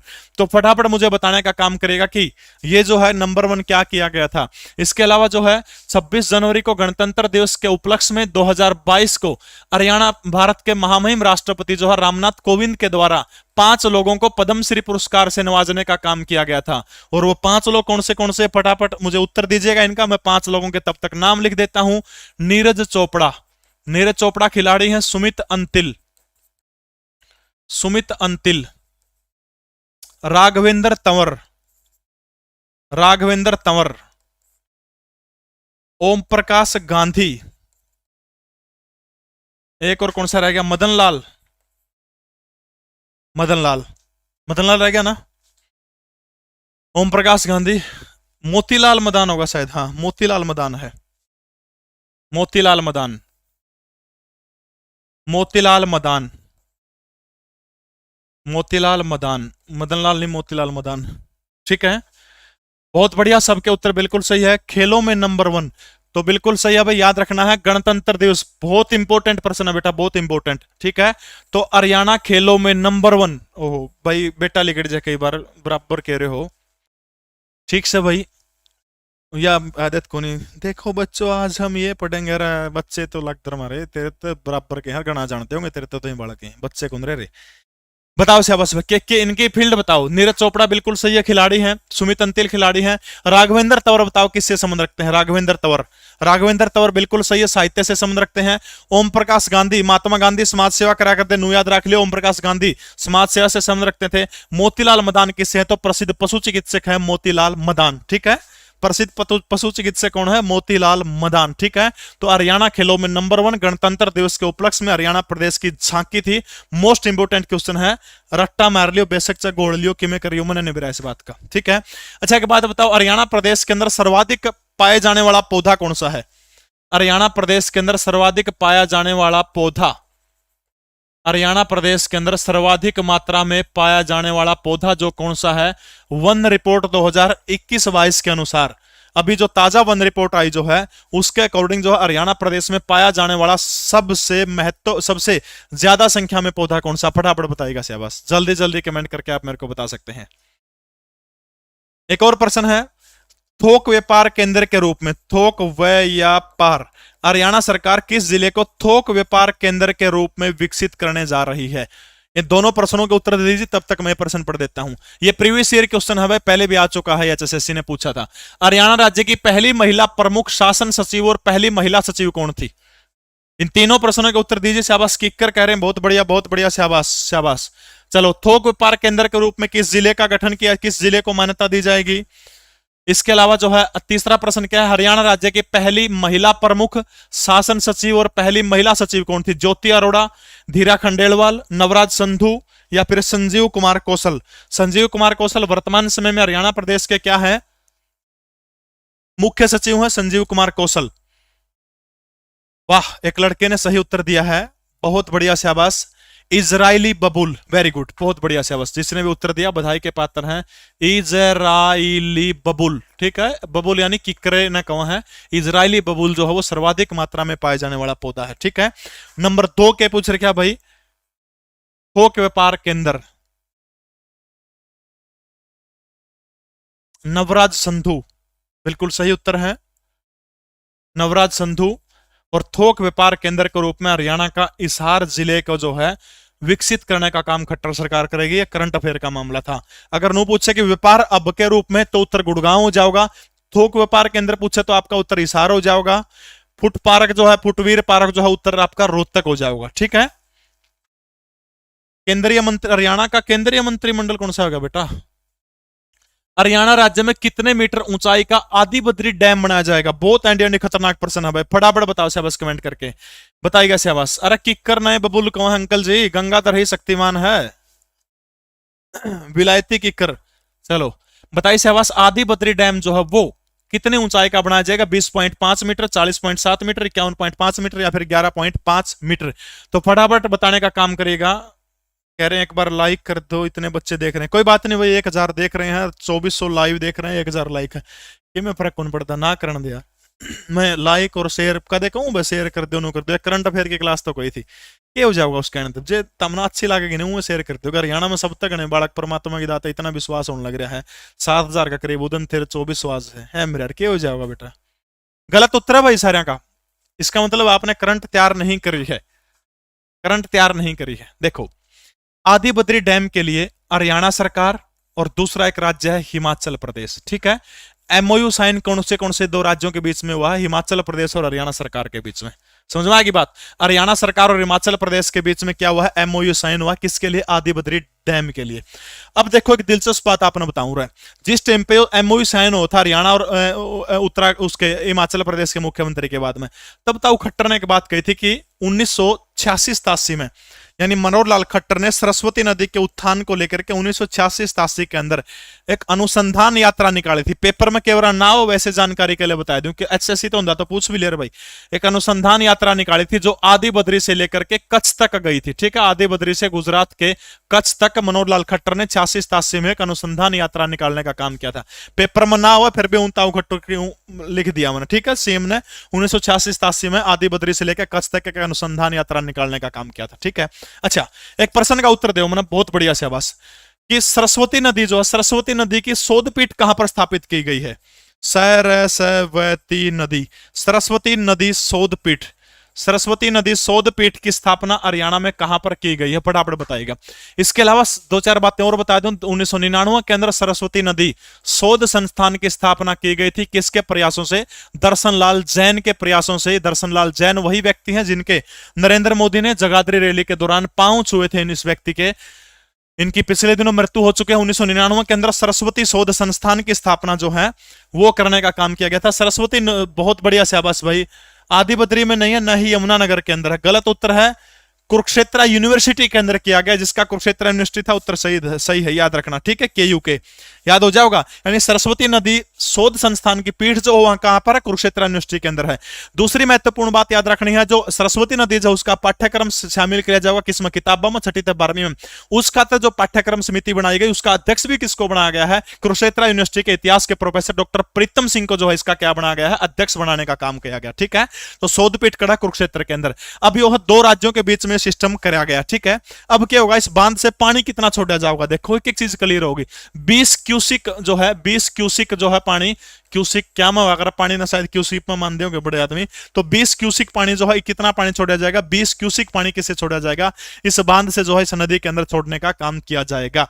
अगर मैं बात करूं जमीन की, तो हिमाचल प्रदेश इसके अंदर 77 हेक्टेयर जो है, एकड़ जो है 77 हेक्टेयर हिमाचल प्रदेश की है, 11 हेक्टेयर किसकी है, हरियाणा प्रदेश की। ठीक है, हरियाणा की 11 है और हिमाचल प्रदेश की कितनी, 77 हेक्टेयर जमीन इसके अंदर हिमाचल प्रदेश की। ठीक है, और अगर कुछ आपने इसके बारे में ज्यादा जानकारी हो तो आप मेरे को बताने का काम कर सकते हैं इसके बारे में।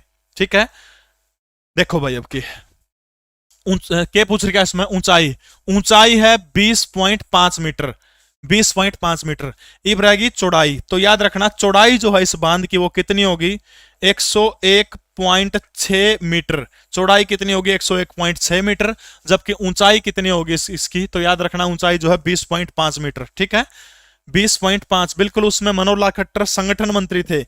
एक चीज और बता देता हूं, जिसमें बंसीलाल हरियाणा प्रदेश के मुख्यमंत्री हुआ करते थे, बीजेपी की इनके साथ में सरकार मिल रही थी, तो उस टाइम पर मनोहर लाल खट्टर एक बार मुझे ध्यान है मिलने के लिए चले जाते हैं, शायद ये 1997 की बात है, 1997 में मनोहर लाल खट्टर सीएम हाउस में मिलने के लिए चले गए बंसीलाल से, और एक पर्ची भेज जाती है बंसीलाल के पास में, तत्कालीन उसमें के मुख्यमंत्री, पर्ची भेजकर ये बताया जाता है कि भारतीय जनता पार्टी का महामंत्री आपसे मिलना चाहता है। तब अंदर से एक पर्ची आती है बंसीलाल के पास में कि जो हमारा महामंत्री, शायद जगदीश चंद्र उसमें हवीपा हरियाणा विकास पार्टी की सरकार थी, हमारा महामंत्री उन वाले महामंत्री से मिलेगा, लेवल तो नहीं कोई मिलने का। तब जगदीश चंद्र से वो मिले थे उसमें मनोहर लाल खट्टर, लेकिन तब जैसे ही बाहर निकलते हैं खट्टर साहब एक प्रण करते हैं कि जब तक मैं इस सरकार को नहीं गिरा लूंगा बंसीलाल की, तब तक मैं अपनी दाढ़ी नहीं कटाऊंगा। और बंसीलाल के साथ मिलकर के एक सरकार गिराई, 11 विधायक भारतीय जनता पार्टी के हुआ करते थे, सरकार गिरा दी जाती है। उसके बाद जो 33 विधायक जो थे हवीपा के थे, उनमें से अधिकतर विधायक जो थे ओम प्रकाश चौटाला ले गए, और ओम प्रकाश चौटाला ले जाकर के वहां पर सरकार बना दी। लोकदल की सरकार जब हरियाणा में पहली बार आई थी, 1 साल खातर 1998 से 1999 आते 1 साल होते ओम प्रकाश चौटाला ने हरियाणा में मध्यावधि चुनाव करवा दिए। मध्यावधि चुनाव के अंदर क्या हुआ, जो 12 आदमी हवीपा तब आज के चौटाला का लगा इतनी बंदन एक तक भी टिकट कौन दी, सारे टिकट काट दी। यार बंसीलाल के कौन है जिसने ये मंत्री बना रखे थे आते, तो मेरे करता होंगे। तब बंसीलाल ने कहा था कि दुश्मन का तो घी भी सरान जोगा हुआ है। ये ओम प्रकाश चौटाला की खास बात है कि काली बेटों को कभी मैं माफ नहीं करूंगा। ठीक है, तो यो सौदा लिख दिया भाई, हिमाचल प्रदेश और हरियाणा के बीच में एमओयू साइन हुआ है, 20 क्यूसिक इस बांध से पानी छोड़ा जाएगा। इसके अलावा इस बांध में कौन सी नदी का पानी भी शामिल किया जाएगा, तो याद रखना सोम नदी का पानी भी इस बांध के अंदर आएगा। कौन सी नदी का, सोम नदी का पानी भी इस बांध के अंदर एकत्रित किया जाएगा। ठीक है, कुरुक्षेत्र के अंदर सरस्वती नदी शोधपीठ है, चौड़ाई इसकी बांध की 101.6 मीटर है, जबकि ऊंचाई कितनी है, 20.5 मीटर है। 77 हेक्टेयर हिमाचल की जमीन, हरियाणा की जमीन कितनी है, 11 हेक्टेयर। बस 1999 सरस्वती नदी शोध संस्थान की स्थापना। जीके प्रवीण उड़ान टेलीग्राम चैनल में सारा सौदा दे दूंगा। ठीक है, धीरज भाई सर्च मार ले, हरियाणा का मंत्रिमंडल मैंने करवा रखा है, फिर भी करवा दूंगा बेटा, ना बार बार कमेंट कर। ये भाई पूछ रहे हैं ये बांध कौन सी नदी के ऊपर है, कौन सा वार्ड दिया जाए आपको। हरियाणा के सूरजकुंड में निम्नलिखित में से कौन सा वन्यजीव अभ्यारण्य है। फिर पूछ रहा है कि कौन सी नदी के ऊपर, बताइए भाई इसमें कौन सी नदी के ऊपर है। हाँ, बवानी खेड़ा के जगन्नाथ विकास लांबा, आप सही कह रहे हो, शायद उनको भी नहीं दी गई थी। जगन्नाथ शायद मंत्री हुआ करते थे बंसीलाल सरकार में, जहां तक मैंने पढ़ा था। हाँ, संगठन मंत्री, बहुत बड़ा पद होता था बीजेपी में। तो बताइएगा शाबाश, वीर शिकारगढ़ वन्यजीव अभ्यारण्य कहां पड़ता है, हरियाणा का कौन सा जिला है, पंचकुला जिला है। वीर शिकारगढ़ वन्यजीव अभ्यारण्य कब बना था, कब बना था वीर शिकारगढ़ वन्यजीव अभ्यारण्य, बहुत बढ़िया शाबाश, बिल्कुल सही है, 29 मई 1987, 29 मई 1987 के अंदर बना था। खोल हीरातान वन्य जीव अभ्यारण्य, यह भी कहां पड़ता है, यह भी पंचकुला जिले के अंदर पड़ता है, 2004 के अंदर बना था। वन विभाग की वेबसाइट के अनुसार सरस्वती वन्य जीव अभ्यारण्य कहां पर पड़ता है, हरियाणा के कैथल जिले के अंदर पड़ता है। इसको किस जंगल के नाम से जाना जाता है, सोनसर जंगल के नाम से जाना जाता है।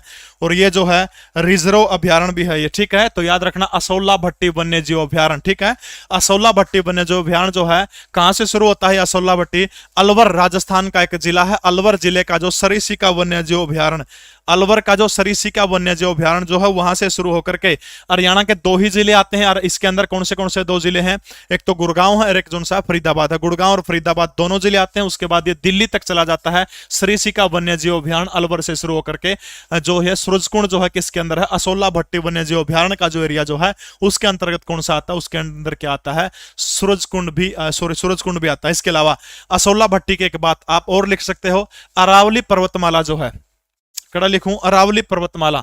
अरावली पर्वतमाला को सिंधु गंगा मैदान से जोड़ने का काम कौन सा वन्य जीव अभयारण्य करता है? अरावली पर्वतमाला जो है, अरावली, अरावली पर्वतमाला को सिंधु गंगा के मैदान से जोड़ने वाला वन्य जीव अभयारण्य कौन सा? तो याद रखना है अरावली पर्वत मैदान को, अरावली पर्वत श्रेणी को सिंधु गंगा के मैदान से जोड़ने वाला वन्य जीव अभयारण्य कोई आपसे पूछता तो वो कौन सा है? असोला भट्टी वन्य जीव अभयारण्य है। ठीक है, अगला प्रश्न देखिएगा शाबाश। हरियाणा राज्य में पश्चिमी यमुना नहर के साथ कितनी नहर नई बनाई जाएगी? बहुत इंपोर्टेंट प्रश्न है। असोला 1986 कह रहे हैं, बहुत बढ़िया भाई, बताओ शाबाश। हरियाणा राज्य के अंदर जो पश्चिमी यमुना नहर के साथ मिलकर के कितनी नहर बनाने का काम किया जाएगा? तो फटाफट बताइएगा शाबाश। वो नहर 3 है, वो नहर 6 है, वो नहर 5 है, या फिर वो 2 नहर है? कितनी नहर? यमुनानगर के अंदर का क्षेत्र है, क्षेत्र का नाम आप सभी को पता है दादुपुर। दादुपुर क्षेत्र जो है, दादुपुर क्षेत्र से इन नहरों को निकालने का काम किया जाएगा। तो कितनी नहर? सचिन कुमार 4 कह रहे हैं, पिंकी 3 कह रही है, जबकि सभी के उत्तर क्या है? गलत उत्तर है। तो फटाफट बताइएगा शाबाश। दादुपुर जो है यमुनानगर से दादुपुर के बीच के अंदर ये नहर निकाली जाएंगी, और नहरों की संख्या कितनी है? तो आप सभी को बता देता हूं, नहरों की संख्या है 2 नहरें निकालने का काम किया जाएगा। ठीक है, कितनी नहरें निकालने का काम किया जाएगा?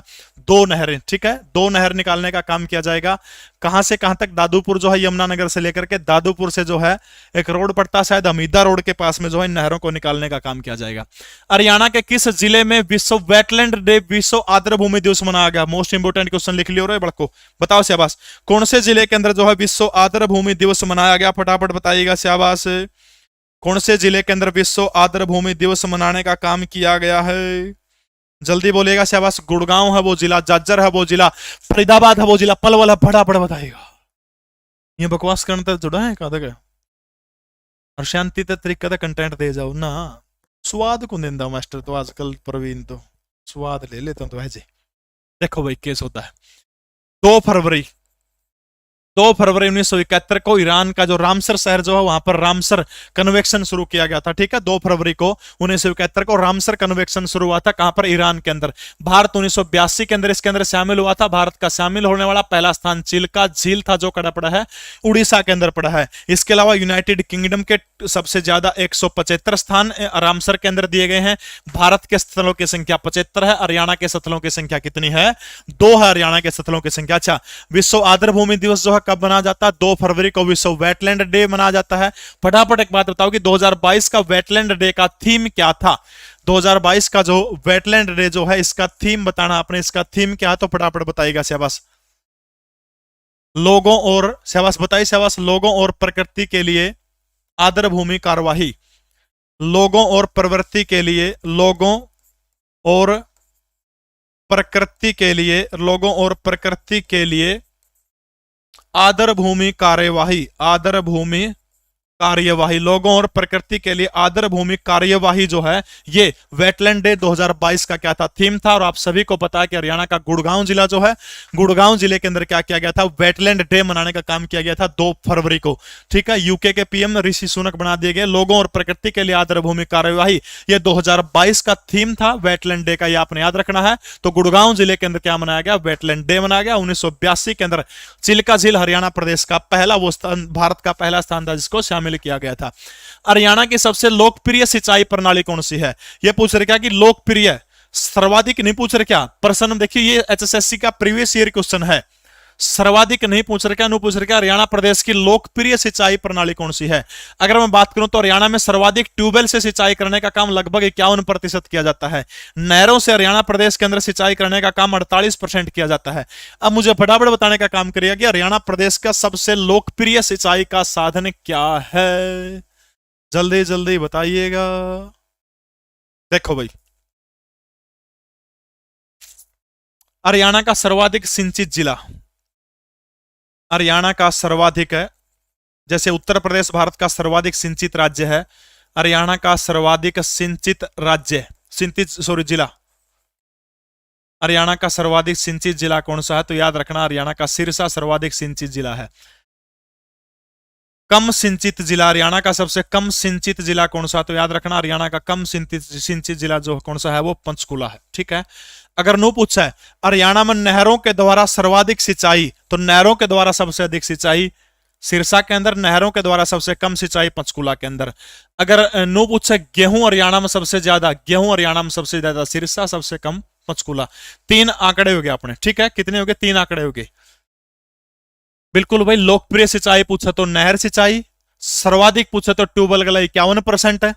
और जे नो पूछे भाई लोकप्रिय, एचएसएससी ने लोकप्रिय पूछा गया है, तो लोकप्रिय पूछा तो अपना बताना है कि नहर लोकप्रिय है। सर्वाधिक कोई आपसे पूछ ले तो फिर आपका उत्तर क्या हो जाएगा? फिर सर्वाधिक हो जाए तो आपका उत्तर ट्यूबवेल से हो जाएगा 51%। देखो हरियाणा में सबसे ज्यादा सिंचित सिरसा जिला है, सबसे थोड़ा पंचकुला जिला है। हरियाणा में सबसे ज्यादा नहरों से सिंचाई सिरसा में हो, सबसे कम सिंचाई कौन सा में है? पंचकुला में, ठीक है, नहरों वाला। गेहूं सबसे ज्यादा सिरसा में और पंचकुला में सबसे कम हो। दोनों 3 आंकड़े हो गए पंचकुला और सिरसा के मिलते जुलते, ठीक है। तो सर्वाधिक सिंचित सिरसा हो गया, ट्यूबवेल से 51%, नहरों से सिंचाई हरियाणा प्रदेश के अंदर कितनी होती है? 48% जो है सिंचाई होती है, ठीक है। अगला प्रश्न देखिएगा शाबाश, बहुत बढ़िया भाई। हरियाणा राज्य में कब से निगम वेज रेट लागू किया गया है? निगम वेजेज रेट जो है हरियाणा राज्य में कब से लागू किया? एक बार सारे सारे लाइक करके जय श्री राम लिख दो, फटाफट लिखियो भाई, फटाफट लिखिएगा, लाइक करके जय श्री राम लिख दो। बोले शाबाश। निगम वेज रेट कब से लागू किया गया? 1 जनवरी 2022 को, 1 जुलाई 2022 को, 1 जून 2022 को, या फिर 1 अप्रैल 2022 को? तो फटाफट बताने का काम करिएगा। बोले शाबाश। निगम वेज रेट, देखो हरियाणा प्रदेश के अंदर एक प्रणाली थी जिस प्रणाली को क्या कहा जाता है? डीसी रेट प्रणाली। और ये डीसी रेट प्रणाली जो है, सबको राम राम भाई, डीसी रेट प्रणाली जो है बहुत पुरानी है, शायद 21 नवंबर 1941। ये डीसी रेट जो है 21 नवंबर 1941 से जो है हरियाणा प्रदेश में क्या लागू है? तो 21 नवंबर 1941 से हरियाणा प्रदेश में डीसी रेट की प्रणाली लागू है। अब उस डीसी रेट की प्रणाली को लागू कर दिया गया है, वो हटा दिया गया है, क्योंकि हरियाणा प्रदेश के अंदर क्या बना दिया गया है? कौशल रोजगार निगम बना दिया गया, ठीक है। कौशल रोजगार निगम, स्थापना बताओ फटाफट कर दो इतनी कमेंट करके। कौशल रोजगार निगम, बहुत बढ़िया शाबाश। अब स्टॉप कर दो लिखना, अब उत्तर दो क्या है इसका। देखो शाबाश। कौशल रोजगार निगम जो है, इसकी पहली सीईओ किसको बनाया गया? तो याद रखना है शरणदीप कौर बराड़ को। किसको बनाया गया? शरणदीप कौर बराड़ को कौशल रोजगार निगम की सीईओ बनाया गया है। फटाफट कमेंट करके बताओ कि इसकी स्थापना कब हुई थी। अब क्या है? अब क्या कर दिया? निगम वेज रेट, वेजेज मतलब मजदूरी रेट लागू कर दिया गया है। तो वो कब से लागू किया गया? तो आप सभी को पता है 1 जनवरी 2022 से। कब से लागू किया गया? 1 जनवरी 2022 से हरियाणा में डीसी रेट को खत्म करके निगम वेज रेट लागू कर दिया गया, ठीक है। क्योंकि कौशल विकास रोजगार निगम बना दिया गया। शरणदीप कौर बराड़ इसकी पहली सीईओ है। डीसी रेट हरियाणा में 1941 के अंदर अंग्रेजों के जमाने से लागू था। तो फटाफट मुझे बताया, हाँ 1 जनवरी 2022 से किया गया है। बहुत अगला एचएसएससी का प्रीवियस ईयर प्रश्न है, टॉप का कंटेंट है भाई। देखो क्या है, हरियाणा में किसानों की शिकायतों का निराकरण किसके द्वारा करने का काम किया जाएगा? हरियाणा में किसानों की जो है तो खट्टर सुनेगा, किसके माध्यम से सुनने का काम करेगा? किसान पंचायत के माध्यम से, ग्राम पंचायत के माध्यम से, राज्य सरकार के माध्यम से, या फिर हरियाणा में जन शिकायतों के समाधान के माध्यम से? किसके माध्यम से हरियाणा प्रदेश के किसानों की आवाज को सुनने का काम किया जाएगा? यह प्रश्न आपने बताना है। सबकी राम राम जय श्री राम होगी, फटाफट बताओ। जो पहले बताओगा उसका नाम फटाफट बोर्ड के ऊपर लिखने का काम करूंगा। अब तक उत्तर गलत है सभी के उत्तर गलत हैं। सी कह रहे हैं गिन्नी, सिवाच और जाटराम सबसे पहले उत्तर देने का काम किया है किसान पंचायत के माध्यम से, ठीक है। गिन्नी, सिवाच और जाटराम इन दोनों ने सबसे पहले उत्तर दिया है, तो बिल्कुल सही है। किसके माध्यम से हरियाणा सरकार जो है किसानों की जो है निराकरण करने का काम करेगी? तो याद रखना आपने, किसान पंचायतों के माध्यम से जो है इसकी निराकरण करने का काम हरियाणा के किसानों का करेगी। देखो अगर मैं खेती की बात करूं हरियाणा के अंदर, अगर मैं टैक्स की बात करूं, तो आप सभी को पता होगा एक चीज का कि हरियाणा के अंदर खेती जो है, खेती के ऊपर सबसे पहले जो है खेती के रकबे को नियत सबसे पहले हरियाणा में किसने कराया था? थोड़ा सा टेढ़ा प्रश्न है। खेती का जो रकबा जो है, रकबा, इस रकबे को हरियाणा में सबसे पहले नियत करने का काम किसने किया था? नियमित करने का काम हरियाणा में किसने किया था? हो गया नहीं थोड़ा टेढ़ा प्रश्न? सबसे पहले किसके द्वारा किया गया था? एक कर लिया जाया करता था हरियाणा और आसपास के इलाकों में, बारानी कर। बहुत दिलचस्प बात बताऊंगा आपने, बारानी कर लिया जाता था, ठीक है। ये जो है नू पूछ लें खेती के सुधार, हम सबने बेरा अकबर का वो कौन था? टोडरमल जो था, टोडरमल ने जब्ती प्रणाली शुरू की थी, टोडरमल, ठीक है। तो रकबा जो था हरियाणा में सबसे पहले जो था खेती का, वो अकबर ने कराया था, अकबर का टाइम पर टोडरमल के द्वारा कराया गया था, ठीक है। एक बारानी कर लिया जा करता जहां बरसात गणी हो है, ठीक है, उस इलाकों से बारानी कर लिया गया था। लेकिन अकबर के शासन काल में हरियाणा प्रदेश एकमात्र ऐसा इलाका था जहां पर बारानी कर नहीं लिया जाता था, ठीक है। तो रकबा नियत करने का काम अकबर का टाइम पर किया था। नॉर्थ कैंप यूनिवर्सिटी हरियाणा के कौन से जिले के अंदर है? एचएसएससी प्रीवियस ईयर क्वेश्चन है भाई, फटाफट बताओ शाबाश। नॉर्थ कैंप यूनिवर्सिटी जो है हरियाणा के कौन से जिले के अंदर है? नॉर्थ कैंप यूनिवर्सिटी परानिकर टोडरमल, हाँ बहुत बढ़िया बेटा, शाबाश। बताओ शाबाश।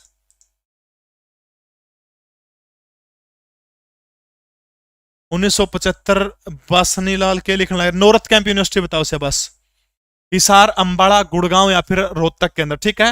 हिसार के अंदर कुछ यूनिवर्सिटियों का नाम आपको बता देता हूं। जीजेयू गुरु जम्बेश्वर यूनिवर्सिटी 1995 के अंदर बनी थी। इसके अलावा हरियाणा एग्रीकल्चर यूनिवर्सिटी एचयू 1970 के अंदर बनी थी। इसके अलावा लाला लाजपत राय यूनिवर्सिटी जिसका नाम लुवास है, भूपेंद्र सिंह हुड्डा के समय में 2010 के अंदर बनी थी। इसके अलावा एक और यूनिवर्सिटी है जुगलान गांव के अंदर है, ओम ग्लोबल स्टर्लिंग यूनिवर्सिटी 2019 के अंदर बनी थी, जो हिसार से चंडीगढ़ रोड के ऊपर है। ओम यूनिवर्सिटी हिसार के अंदर है। अंबाड़ा के अंदर महर्षि मार्कंडे यूनिवर्सिटी है। महर्षि मार्कंडे यूनिवर्सिटी कहां पर पड़ती है? अंबाड़ा के अंदर, ठीक है।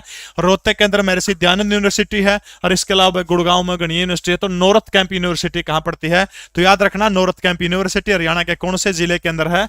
तो हरियाणा का गुड़गांव जिला जो है, हरियाणा के गुड़गांव जिले के अंदर जो कौन सी है? नौरत कैंप यूनिवर्सिटी है। रोहतक जिले के अंदर महर्षि दयानंद, इसके अलावा पंडित भगवत दयाल शर्मा पीजीआई, जिसको 2008 के अंदर किसका दर्जा दिया गया था? तो यूनिवर्सिटी का दर्जा देने का काम किया गया था। गुड़गांव के अंदर सुशांत यूनिवर्सिटी है, सत्ता यूनिवर्सिटी है, जीडी गोइंका है, ILLM है, गणिये हो गई गुड़गांव मंदिर ये, ठीक है। तो नॉर्थ कैंप यूनिवर्सिटी का है गुड़गांव के अंदर है, ठीक है। मार्कंडे कब बनी थी यूनिवर्सिटी? बताओ शाबाश, कब बनी थी मार्कंडे?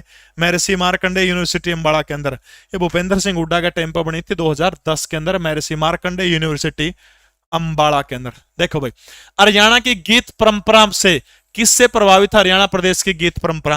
कहने का मतलब हरियाणा में जो गीत गाए जाओ हैं वो गीत परंपरा जो है वो किस से प्रभावित है? हाँ, मस्तनाथ यूनिवर्सिटी भी रोहतक के अंदर, बिल्कुल सही है। कोरवी से है, उर्दू से है, हिंदी से है या फिर पंजाबी से है? हरियाणा की गीत परंपरा का जिक्र यहां पर हो रहा, तो फटाफट बताने का काम करिएगा। इस गीत परंपरा किससे संबंधित है? 2010 बिल्कुल सही है भाई, सबका उत्तर। गीत परंपरा, कोरवी बोली जिसको क्या कहा जाता है? खड़ी बोली भी कहा जाता है। उर्दू हरियाणा प्रदेश में सर्वाधिक कहां बोली जाती है? तो उर्दू जो है वो गुड़गांव के अंदर बोली जाती है। पंजाबी जो है खासतौर पर उत्तर पूर्वी हरियाणा के अंदर बोली जाती है, ठीक है। तो बिल्कुल सही है जो है, गीत परंपरा जो है किससे संबंधित है? ये जो गीत परंपरा जो है कोरवी भाषा से संबंधित है, और इसी कोरवी भाषा को क्या कहा जाता है? देसी हिंदुस्तानी कहा जाता है, ठीक है। देसी हिंदुस्तानी कहा जाता है। खासतौर पर उत्तर प्रदेश का मेरठ और आसपास का जो जिले जो है वहां पर क्या बोली जाती है? कोरवी बोली जाती है, कोरवी। अच्छा, कोरवी बोली का पहला कवि किसको माना जाता है? ये जो कोरवी बोली है, कोरवी बोली का प्रथम कवि किसको माना जाता है? कोरवी बोली का प्रथम कवि, तो याद रखना है अयोध्या प्रसाद उपाध्याय। अयोध्या प्रसाद उपाध्याय जो है, अयोध्या प्रसाद उपाध्याय, इस अयोध्या प्रसाद उपाध्याय को क्या कहा जाता है? कोरवी बोली का पहला कवि माना जाता है, ठीक है। पहला कवि। उत्तर प्रदेश से विवेक मौर्य देख रहे हैं, आपका बहुत बहुत स्वागत है। उत्तर प्रदेश से आप हमारे साथ जुड़े हुए, ठीक है। पहला महाकाव्य कौन सा था इसका? पहला महाकाव्य, महाकाव्य पेरिया प्रवास। पेरिया प्रवास जो है ये कोरवी बोली का पहला महाकाव्य है, हरियोध के द्वारा लिखा गया था, ठीक है। कोरवी बोली जो है हरियाणवी जो है इससे संबंधित है। इसके अलावा पहला कवि कोरवी बोली का अयोध्या प्रसाद उपाध्याय को, पहला महाकाव्य किसको माना जाता है? पेरिया प्रवास को माना जाता है। इतने डीप में कौन जानता? जैन दे मन मेरा बैच बालक। साहित्यकार गुरु गोरखनाथ किस भाषा के प्रसिद्ध कवि थे? यानी साहित्यकार जो है गुरु गोरखनाथ पूछ रखे है, वो किस भाषा के प्रसिद्ध कवि थे? उर्दू, हिंदी साहित्य, हरियाणवी साहित्य या फिर इन सभी से जुड़े हुए थे। लिसो ऐप के ऊपर 31 अक्टूबर से आप सभी को पता है सीजीएल और सीपीओ का प्री एक बैच आ रहा है, जिसके अंदर थ्योरी जो है पूरी की पूरी थ्योरेटिकल लाइव होगा। बाकी एमसीक्यूज जो है वो एमसीक्यूज भी करवाने का काम किया जाएगा। जो कर मैथ पढ़ा दिया, फिर मैथ के एमसीक्यूज आपने मिलेंगे, हर सब्जेक्ट के एमसीक्यूज मिलेंगे आपने, ठीक है। सूरतगढ़ से राम राम भाई, गोदारा साहब राम राम। बताओ शाबाश, गुरु गोरखनाथ कौन सी भाषा के प्रसिद्ध कवि थे? मुंबई से को अंडमान निकोबार से आ जाएगा, मनबेरा है। कौन सी भाषा के प्रसिद्ध कवि थे गुरु गोरखनाथ? हाँ हाँ हाँ हाँ हाँ, नाथ परंपरा। नाथ परंपरा के अंदर एक सिद्ध योगी चौरंगी नाथ हुए हैं, अगर आपने नाम सुना हो तो। सिद्ध योगी चौरंगी नाथ। चौरंगी नाथ के गुरु का नाम क्या था? चौरंगी नाथ के गुरु का नाम क्या था? बिल्कुल सही आ रहा है सबका उत्तर, हिंदी साहित्य। चौरंगी नाथ के गुरु का नाम कोई बता सकता है? जिन्होंने मठ बनाने का काम किया था रोहतक के अंदर, चौरंगी नाथ के गुरु का नाम क्या था? जो हरियाणा के अंदर हिंदी भाषा के प्रथम साहित्यकार थे चौरंगी नाथ, उनके गुरु का नाम क्या था? मैं सत्येंद्र, मस्तेंद्र नाथ इनके गुरु का नाम था, चौरंगीनाथ के गुरु का नाम क्या था? मस्तेंद्र नाथ इनके गुरु का नाम था। पूर्ण नहीं, मस्तेंद्र नाथ इनके गुरु का नाम था। ठीक है, चौरंगीनाथ की रचनाएं बताओ फटाफट क्या क्या है। बाबा चौरंगीनाथ जो है, संत चौरंगीनाथ की रचनाएं क्या क्या हैं? हिंदी का जिनको प्रथम कवि माना जाता है, प्राण सांकली, प्राण सांकली, श्रीनाथ अष्टक, श्रीनाथ अष्टक। इसके अलावा 18वीं शताब्दी के अंदर एक व्यक्ति हुए जिनका नाम क्या है, इसी के अंदर बाबा मस्तनाथ, जिन्होंने इस मठ का क्या किया गया था? पूर्ण जीर्ण उद्धार करवाने का काम किया गया था। और बाबा जो मस्तनाथ जो है, इनकी वाणी को क्या कहा जाता है? इनकी वाणी को किस रूप में संकलित करने का काम किया गया है? तो आपने याद रखना, मस्तनाथ की वाणी को भरत मिलाप, भरत मिलाप, इसके अलावा भरत मिलाप के अलावा इनकी वाणी को सत्यवती कथा, सत्यावती कथा और भरत मिलाप के रूप में जो है किसकी वाणी को संकलित करने का काम किया गया? बाबा मस्तनाथ की वाणी को संकलित करने का काम किया गया। ठीक है, तो मस्तेंद्र नाथ जो थे इनके चौरंगीनाथ के गुरु थे। प्राण सांकली, श्रीनाथ अष्टक लिखने का काम किया गया था। ठीक है, गुरु चौरंगीनाथ जो आपने याद रखना, हिंदी भाषा के प्रथम साहित्यकार थे जो हरियाणा प्रदेश से संबंध रखते थे। गुरु नानक की जिंदगी और उपदेशों से संबंधित एक महाकाव्य कविता श्री गुरु नानक प्रकाश के रचयिता कौन है? HSSC प्रीवियस ईयर क्वेश्चन है भाई, फटाफट बताओ शाबाश। अब तो हाँ बिल्कुल, जो राजस्थान के अलवर से सांसद हैं बाबा बालकनाथ, वो वहां के क्या है? मठाधीश हैं। ठीक है, बताइएगा शाबाश। गुरु नानक देव की जिंदगी और उपदेशों से संबंधित एक महाकाव्य कविता है जिसका नाम क्या है? श्री गुरु नानक प्रकाश के रचयिता कौन है? भाई संतोख सिंह, दीदार सिंह मरगेंद्र, साहिब सिंह मरगेंद्र या फिर बग सिंह? किसके द्वारा लिखा गया है? गुरु नानक देव के संदर्भ में ये चीजें फटाफट बताने का काम करिएगा। नानक कोश है, नानक प्रकाश है, गर्भ गजीनी है, गर्भ गजीनी, गर्भ गजीनी, वाल्मीकि रामायण, वाल्मीकि रामायण, नानक प्रकाश, ये सारे की सारी रचनाएं एक ही व्यक्ति की हैं। तो उस व्यक्ति का नाम बताना आपने। गलत उत्तर है, नैन्सी ने सबसे पहले उत्तर दिया है। मोहित गलत उत्तर है। साहिब सिंह कह रहे हैं बहुत सारे बच्चे, साहिब सिंह, अच्छा साहिब सिंह गलत उत्तर है आपका। राजपूत का बिल्कुल सही उत्तर है। डेविड सही उत्तर है आप सभी का। फटाफट उत्तर दिया करें आप। देखो भाई, एक रियासत है हरियाणा के अंदर, जिस रियासत का नाम क्या है? कैथल रियासत। ठीक है, और ये जो कैथल रियासत जो है, कैथल रियासत के अंतिम शासक कौन थे? भाई उदय सिंह। कौन थे? भाई उदय सिंह कैथल रियासत के अंतिम शासक थे। ठीक है, और कैथल रियासत के अंतिम शासक उदय सिंह का एक दरबारी कवि हुआ करता था जिसका नाम क्या था? भाई संतोख सिंह। ठीक है, यानी कैथल रियासत के अंतिम शासक भाई उदय सिंह का दरबारी कवि कौन था? तो संतोख सिंह जो थे क्या थे? ये उदय सिंह के दरबारी कवि हुआ करते थे। ये संतोख सिंह जो इन्हीं के द्वारा गर्भ गजीनी टीका, वाल्मीकि रामायण, नानक प्रकाश और श्री नानक गुरु नानक प्रकाश, ये सारी की सारी रचनाएं किस बंदे की हैं? तो आपने याद रखना, भाई संतोख नाथ जो है इनकी रचनाएं हैं, जो कैथल रियासत के अंतिम शासक हुआ करते थे भाई उदय सिंह। और उदय सिंह के क्या हुआ करते थे? ये दरबारी कवि थे। और भाई संतोख सिंह का जन्म कहां पर हुआ था? तो आप सभी को पता है, अमृतसर जो है, अमृतसर के अंदर इनका जन्म हुआ था। तो रहते कहां पर थे? कड़ा रहा करता, कैथल में रहा करता। इसलिए एक प्रश्न एचएसएससी में आया था कि उदय सिंह के दरबारी कवि भाई संतोख सिंह की हवेली हरियाणा के कौन से राज्य के अंदर है? तो याद रखना है, हवेली जड़ा रहोगा ओड़े ठिकाना बनाओगा, तो हवेली कड़ा है इनकी हरियाणा के कैथल जिले के अंदर इनकी क्या है? हवेली है भाई संतोख सिंह की। ठीक है, अगला प्रश्न देखिएगा। सूफी संत मोहम्मद सरमाद की प्रेरणा का निरंतर साथी किसे माना जाता है? ये जो मोहम्मद सरमाद था, सूफी संत था, औरंगजेब के टाइम का था, नंगा रहता था बिल्कुल पूरी तरह से। ये औरंगजेब ने एक बार कंबल दे दिया, बोला कंबल उड़ ले, बोला आज कंबल में तेरे को कुछ दिखाता हूं। जैसे कंबल उसने ऐसे उड़ा के कंबल में देखा, तो क्या दिखा होगा औरंगजेब ने? कटे हुए सर देखे औरंगजेब ने। गलत नहीं थी, नहीं, कटे हुए सर देखे कंबल में औरंगजेब ने, तब मान लिया कि ये तो बहुत तगड़ा सूफी संत है। मन को पाप करो, मन उड्डन की जरूरत है। अब अभय चंद जो था, अभय चंद ये बंदा एक पुजारी था, और ये और इन दोनों के आपस में जो प्रेरणा थी, लेकिन बाद में सिर कत्लेआम कर दिया गया था। किसका? सरमाद का सिर काट दिया गया था औरंगजेब के द्वारा। ठीक है, सरमाद का। हरियाणा स्टेट इलेक्शन कमीशन यानी राज्य चुनाव आयोग का गठन कब हुआ था? तो फटाफट बताइएगा। शाबाश है, बकवास करो, चुप जब निकम्मे। स्टेट इलेक्शन कमीशन हरियाणा चुनाव आयोग का गठन कब हुआ था? 1993, 1991, 1983, 1985? फटाफट बताने का काम करिएगा। अरे चुप हो जाओ बे, मुर्गे बनाए थे वहां, कान पकड़ गए, कटे हुए सर देखे थे उसको। शाबाश। देखो 1993, 1994 देखो भाई, संविधान का अनुच्छेद 243 ZA, इसके तहत जो है हरियाणा चुनाव आयोग का गठन किया गया था। कब किया गया था ये आपने बताने का काम करना है। बिल्कुल सही उत्तर आ रहा सभी का। नैन्सी हो, चाहे सुरेंद्र हो, चाहे गरिमा हो, चाहे मुस्की हो, सबके सही उत्तर है 18 नवंबर 1993 वो तारीख थी।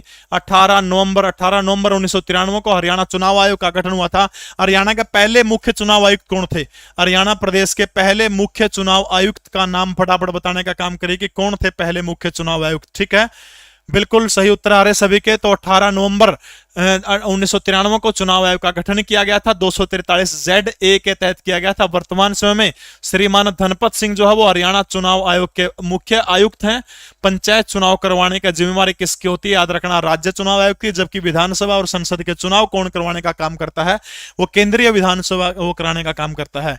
तो धनपत सिंह तो वर्तमान समय के पहले के कौन थे? तो पहले वाले कौन थे? श्रीकांत वालगढ़ जो है वो हरियाणा प्रदेश के पहले मुख्य चुनाव आयुक्त थे। श्रीकांत वालगढ़, ठीक है, श्रीकांत वालगढ़ जो है वो हरियाणा प्रदेश के पहले मुख्य चुनाव आयुक्त थे। वर्तमान समय में मुख्य चुनाव आयुक्त कौन है? तो धनपत सिंह है। पहले वाला कौन था? श्रीकांत वालगढ़। 18 नवंबर 1993 को हरियाणा चुनाव आयोग का गठन हुआ था। और इसका मुख्यालय कोई आपसे पूछे तो हेडक्वार्टर हरियाणा के पंचकुला जिले के अंदर इनका क्या है? हेडक्वार्टर है। विश्व का प्राचीनतम इंजन अभी भी 1855 का बना भाप का इंजन कौन सा है? नु पूछो भाई। सबसे पुराना विश्व का इंजन भाप से बना हुआ जो अभी चालू है उसका नाम बताना क्या है? कालका Shimla train, Ferry Queen, Palace of Wheel, या फिर इनमें से कोई नहीं। सबसे पहले मैं कालका शिमला ट्रेन के बारे में किसी को कोई जानकारी है तो लिखने का काम करेंगे। कालका शिमला ट्रेन जो है इसका निर्माण कब शुरू हुआ था? तो याद रखना इसका निर्माण हुआ था 1898 के अंदर। पहली रेलगाड़ी जो चलाई गई थी इसके ऊपर, तो पहली रेलगाड़ी कब चलाई गई थी? 1903 के अंदर पहली रेलगाड़ी चलाई गई थी। यूनेस्को के द्वारा विश्व की हेरिटेज साइट का दर्जा इसको कब दिया गया था? 2008 के अंदर देने का काम किया गया था। तो वो कौन सा है? उसको फेरी क्वीन नाम है। भाप का इंजन जो अभी भी चालू हालात के अंदर। और कहां पर रखा गया है ये? लोकोमोटिव संग्रहालय कहां पर है? रेलवे लोकोमोटिव संग्रहालय।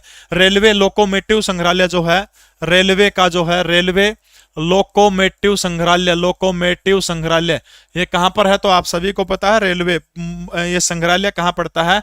2002 के अंदर बनाया गया था हरियाणा के रेवाड़ी जिले के अंदर। उसी रेवाड़ी जिले के अंदर जो है फेरी क्वीन रखा गया है। अगर मैं हरियाणा प्रदेश की बात करूं तो पहली बार जो थी, पहली बार ट्रेन हरियाणा प्रदेश में कहां से कहां तक चलाई गई थी? दिल्ली से लेकर के रेवाड़ी तक जो है हरियाणा में पहली बार ट्रेन चलाई गई थी। कब चलाई गई थी? प्यार वाले दिन 14 फरवरी, बाबर का जन्म हुआ था 14 फरवरी को। 14 फरवरी 1873 को जो है पहली ट्रेन चलाई गई थी कड़तक कड़तक दिल्ली से रेवाड़ी के बीच में। और जो पहली ट्रेन चलाई गई थी उसका इंजन का नाम क्या था? तो याद रखना ड्यूक नाम का इंजन था। ठीक है, ड्यूक नाम का इंजन था वो। ठीक है, 14 फरवरी 1873 को हरियाणा प्रदेश की धरती पर पहली बार ट्रेन चलती है। कड़तक कड़तक चला है दिल्ली से रेवाड़ी के बीच में। इंजन का नाम ड्यूक है। इसके अलावा फेरी क्वीन जो है भाप का इंजन अभी भी चालू हालात के अंदर है। लोकोमोटिव संग्रहालय रेवाड़ी के अंदर है। ठीक है, रेवाड़ी के अंदर है, 2002 में बना था। कालका शिमला ट्रेन जो है निर्माण 1898, पहली रेलगाड़ी 1903। हेरिटेज साइट का दर्जा कब दिया गया था इसको? तो याद रखना हेरिटेज साइट का दर्जा 2008 के अंदर देने का काम किया गया था। अंतरराष्ट्रीय सरस्वती महोत्सव, गीता नहीं सरस्वती, अंतरराष्ट्रीय सरस्वती महोत्सव 2023 का आयोजन कितने राज्यों में किया जाएगा? फटाफट कमेंट करके बताइएगा। शाबाश, फटाफट कमेंट करके बताइएगा कि जो अंतरराष्ट्रीय सरस्वती महोत्सव जो है ये कहां पर मनाने का काम किया जाएगा? भाई शायरी का टाइम नहीं है यार, एक हफ्ता पेपर कराएगा तो मैं शायरी सुनूंगा बेटा, क्यों चक्राम में पढ़ा लेने दे मैंने। जीके परवीन उड़ान टेलीग्राम चैनल के अंदर आपको दे दूंगा। अरे सरस्वती है यो, गीता को नहीं। देसी सही उत्तर आपका। सोमवीर गौरव बिल्कुल आपका सही उत्तर है। कौन से जिला में मनाया जाओगा? देखो हरियाणा में तो मनाया जाओगा, लिख दो उन जिला के नाम, तब तक आप संख्या बताइएगा मुझे। हरियाणा, राजस्थान, हिमाचल प्रदेश, और एक कौन सा रह गया? गुजरात। ये जिले हैं 2023 का ये राज्य हैं। तो 2008 लिखा 8 ऑप्शन में है। यानी याद रखना अंतरराष्ट्रीय सरस्वती महोत्सव 2023 का आयोजन जो है कितने राज्यों के अंदर करने का काम किया जाएगा? 4 राज्यों के अंदर करने का काम किया जाएगा। हिमाचल प्रदेश, हरियाणा, राजस्थान और गुजरात। हिमाचल प्रदेश, हरियाणा, राजस्थान और गुजरात, इन 4 राज्यों के अंदर क्या किया जाएगा? तो अंतरराष्ट्रीय सरस्वती महोत्सव 2023 का आयोजन करने का काम किया जाएगा। ठीक है, अगला प्रश्न देखिएगा शाबाश। विश्व मलेरिया दिवस 2022 की थीम क्या थी? भाई तामे देख लो और तामे उत्तर बता दो। अंग्रेजी अपना तो देख दे, सिर दुखन लायक जे है। मलेरिया दिवस 2022 की theme, innovation reduce the malaria disease burden and save life live हो। Zero malaria, draw line against malaria, zero malaria end malaria for good. मंदनु बेरा भाई इस तरह के गणा लंबा सौदा पा कर गणी लंबी 2-3 लाइनों ओए लगभग ओए पा कर मैं तो नू तुक्का मार के आखा था पेपर में। नाम अपना याद होंदा भाई, सीधा यो देखते रट्टा लग गया था, लंबी लाइन है। देखो भाई, हाल ही में किस राज्य सरकार ने समान नागरिक संहिता को लागू करने के लिए 5 सदस्यीय मसौदा समिति का गठन किया गया? फटाफट बताओ भाई। देखो क्या है, देखो समान नागरिक सिविल संहिता का जिक्र संविधान के अनुच्छेद 44 के अंदर किया गया है, जो हमारे नीति निर्देशक तत्व क्या में किया गया है? नीति निर्देशक तत्व जो है, नीति निर्देशक तत्वों के अंदर जो है शामिल किया गया है समान नागरिक सिविल संहिता। 44 में दोनों अक्षर बराबर है तो समान नागरिक सिविल संहिता। अनुच्छेद 39 के अंदर समान काम समान वेतन का जिक्र किया गया है। कल्याणकारी राज्य की स्थापना का जिक्र अनुच्छेद 39 के अंदर किया गया। 40 के अंदर ग्राम पंचायतों का गठन का जिक्र किया गया है। अनुच्छेद 42 के अंदर महिला प्रसूति सहायता का जिक्र किया गया। अनुच्छेद 43 के अंदर लघु उद्योगों को बढ़ावा देने का जिक्र किया गया। 44 में समान नागरिक सिविल संहिता का जिक्र किया गया है। अनुच्छेद 50 के अंदर जो है न्यायपालिका और कार्यपालिका को अलग अलग करने का काम किया गया। अनुच्छेद 51 के अंदर भारत की विदेश नीति या फिर अंतरराष्ट्रीय शांति का जिक्र किया गया है। गोवा भारत का एकमात्र ऐसा राज्य है जहां पर अनुच्छेद 44 लागू है। इसके अलावा अब यह किस राज्य सरकार ने शुरू किया गया है? तो आपने याद रखना उत्तराखंड में एक समिति बनाई गई है। किसकी अध्यक्षता में? जस्टिस रंजना देसाई जो सुप्रीम कोर्ट के रिटायर्ड जज हैं, संजना देसाई, एक समिति का गठन करने का काम किया गया है उत्तराखंड सरकार के द्वारा। तो अनुच्छेद 40 जो है, अनुच्छेद 44 के तहत यहां पर समान नागरिक सिविल संहिता जो है अनुच्छेद 44 के तहत इसको क्या किया जाएगा? लागू करने का काम किया जाएगा। भारत के उत्तराखंड राज्य के अंदर समान नागरिक सिविल संहिता किसकी अध्यक्षता में एक समिति बनाई गई है? जस्टिस रंजना देसाई की अध्यक्षता के अंदर क्या किया गया? एक समिति बनाने का काम किया गया। ठीक है, उत्तराखंड आपने याद रखना है। विश्व स्वास्थ्य संगठन ने किस राज्य में तंबाकू की खपत को नियंत्रित करने के प्रयासों को देखते हुए राज्य को विश्व तंबाकू निषेध दिवस पर पुरस्कार के लिए चुना गया है? बहुत बड़ा प्रश्न होगा भाई। कहने का मतलब कि एक वही भाई, जिस राज्य सरकार ने अपने राज्य में तंबाकू के ऊपर नियंत्रण लगाने का काम किया, बहुत माड़ी चीज है तंबाकू। अब वो राज्य आपने बताना किसको विश्व निषेध दिवस के रूप में सम्मानित किया गया? वो राज्य झारखंड है, वो राज्य बिहार है, वो राज्य पंजाब है, वो राज्य कौन सा है? वो राज्य तमिलनाडु। उस राज्य का नाम आपने बताने का काम करना है। तो फटाफट उस राज्य का नाम बताओ, कौन सा राज्य है वो? बहुत बढ़िया विकास पुनिया, आपने सही उत्तर दिया है। अन्य सभी का भी बिल्कुल सही उत्तर है। सबसे पहले नजर विकास वाले के ऊपर पड़ी है। तो वो राज्य कौन सा? भारत का झारखंड वो राज्य है। कद बना था झारखंड? कमेंट करके बताइए। और राजधानी बता दे उसके, कद बना था यो झारखंड को जो है तंबाकू नियंत्रण के लिए विश्व तंबाकू निषेध दिवस पुरस्कार 2022 के लिए किसको चुना गया है? झारखंड को चुना गया। ठीक है, कद बना था यो झारखंड और इसकी राजधानी क्या है? फटाफट कमेंट करके बताओ। तब तक मैं अगले प्रश्न की ओर रुख करता हूं। G20 बैठक के समूह कश्मीर में किस साल होगी? 2023 के अंदर आप सभी को पता भारत जो है G20 की मेजबानी करने का काम करेगा। ग्रुप ऑफ 20 देशों की मेजबानी भारत करेगा। तो आपने बताना कि किस राज्य के अंदर सामरिक दृष्टि से जो है G20 की जो बैठक जो है, बिल्कुल सही है, रांची 2000। ठीक है, तो G20 की बैठक 2023 के अंदर कहां पर करेगा? तो याद रखना जम्मू कश्मीर राज्य जो है, जम्मू कश्मीर एक सामरिक दृष्टि से दुनिया के देशों को वहां पर लाने के लिए 200 से अधिक बैठकें वहां पर होगी। तो इसलिए जम्मू कश्मीर आपने याद रखना है। जम्मू कश्मीर के अंदर जो है G20 की बैठक होगी 2023 के अंदर। दिसंबर में शुरू हो जाऊंगी 22 में, लेकिन 2023 में होंगी। ठीक है, 23 आपने याद रखना है, 2023 जम्मू कश्मीर के अंदर। एनडी प्रश्न आ गया भाई। हरियाणा के किस जिले में युवाओं को नशे की प्रवृत्ति से निजात दिलाने के लिए 8 राज्यों का एक इकट्ठा कार्यालय खोला गया?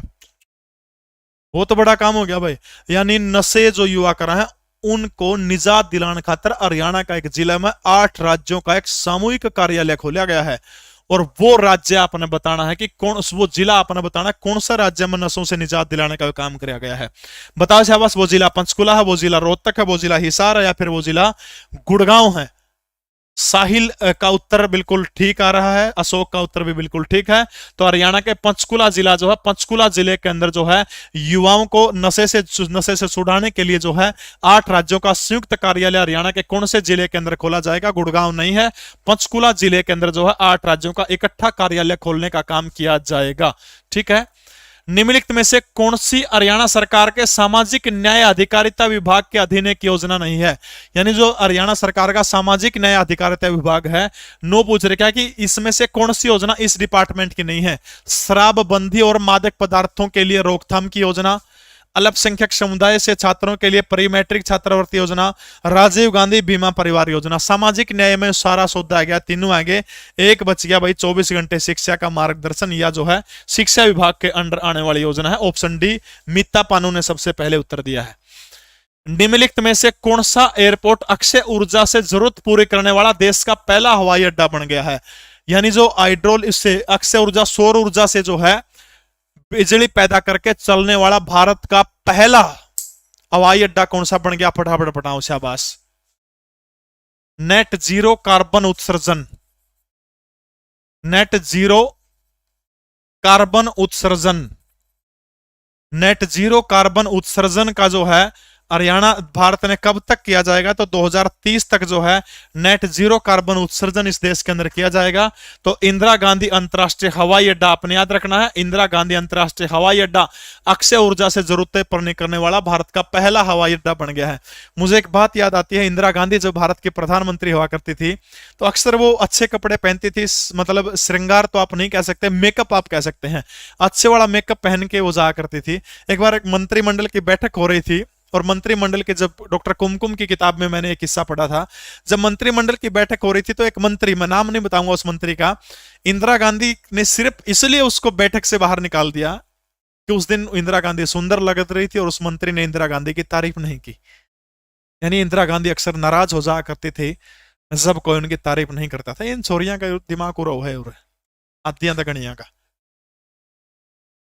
मैंने शायद पहले भी जिक्र किया है कि जना मित्र के स्टूडेंट रह लो, मेरा मित्र था, बतलान लग रहा जड्डे के टाइम था, फोन आ गया, मैं किसका हरा बोला गुरु जी महिला मित्र का, मार कर ले लाउड स्पीकर मन्ने बेरा पड़ जा कुकर के बतला कर वो बतलान लग गया। उसका गला बोला की कर जानू का बिरानी लाडू बिरानी में केक केक वहां आजकल, बोली बस कपड़े धोने लगे ठंडे पानी में। बोले अच्छा, ओ हो बोला जे तो मेरे ब्याही है जिंदी, मैं तेरा घर आड़ा हूं, ताते पानी की राड़ लैके तेरे कपड़े धोआंदा, थापी गला थाप मारता, निचड़वाने का काम करता।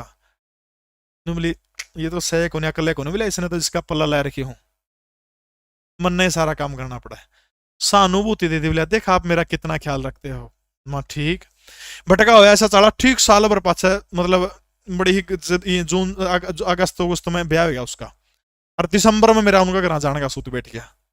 वो जो सा बतलाव था वह घर उसकी बू जब ठंडे पानी मर कुड़ते धोने लग रही, हमारा छोरे है तो उदन तो राड़ लिया की कहो था, ताता पानी लियाऊंगा, निचड़वाऊंगा, नू कराऊंगा। बोले गुरु जी तो बैर बैर बतलाने की चीज वो है। वाह देख बेचारी कितनी प्रेम में पड़ गई, तेरे आप वाली देख नुके नु ठंडा पानी में हाथ मारने लग रही। हाँ, सोनिया गांधी की एक बार किसी मंत्री ने तारीफ कर दी थी बैठक के अंदर, तब उस मंत्री को भी बाहर निकाल दिया था।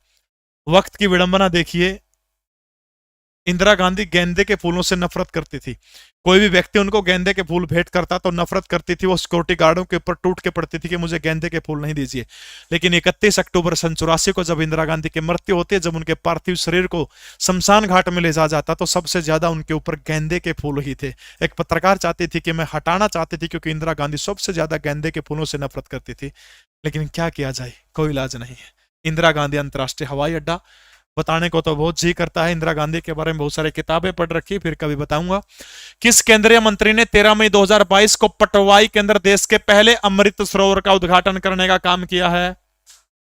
देश का पहला अमृत सरोवर, आजादी के 75वें महोत्सव के ऊपर 75 तालाबों का सौंदर्यकरण सरकार करने जा रही, कितनी गजब की योजना है। और उसके तहत जो है किस केंद्रीय मंत्री के द्वारा किया गया? पीयूष गोयल, अनुराग ठाकुर, या फिर मुख्तार अब्बास नकवी, या फिर राजनाथ सिंह। तत्कालीन केंद्रीय मंत्री मुख्तार अब्बास नकवी के द्वारा पटकाई के अंदर देश के पहले अमृत सरोवर का उद्घाटन करने का काम किया गया था। हाँ, कार्बन उत्सर्जन का लक्ष्य 2070 का, लेकिन एमिशन के रूप में 2030 को चुना गया, यानी जो एयरपोर्ट वगैरह है उसको लेकर के 2030 का चुना गया कि एयरपोर्ट को 2030 तक बना दिया जाएगा, यानी नेट जीरो कार्बन एमिशन, उत्सर्जन लिख दिया था क्या मैंने, यानी नेट जीरो कार्बन एमिशन का लक्ष्य जो है, कार्बन एमिशन यो लिख रखा था भाई किताब में, कार्बन एमिशन 2030 तक का इसका लक्ष्य था। कार्बन हाँ जीरो वाला वो 2070 का, ठीक है, ये देख लियो भाई। तो आज के लिए इतना, तड़का फिर मिलांगे ठीक 8 बजे। पीडीएफ जीके परवीन उड़ान टेलीग्राम चैनल के अंदर नुक्किनु दे दूंगा, तो सारा के सारे क्लास को जाते जाते लाइक कर जाना और बाद में भी कमेंट जरूर कर देना, क्योंकि आपका एक एक कमेंट में पढ़ के जो दिल वाला निशान है ना, वो अपने अंगूठे से देने का काम करता हूं मैं। तो सारे जने जो है लाइक कर देना जाते जाते, ठीक है, और कमेंट जरूर बाद में करियो। बाय बाय, जय हिंद, जय श्री राम, भारत माता की जय हो, वंदे मातरम।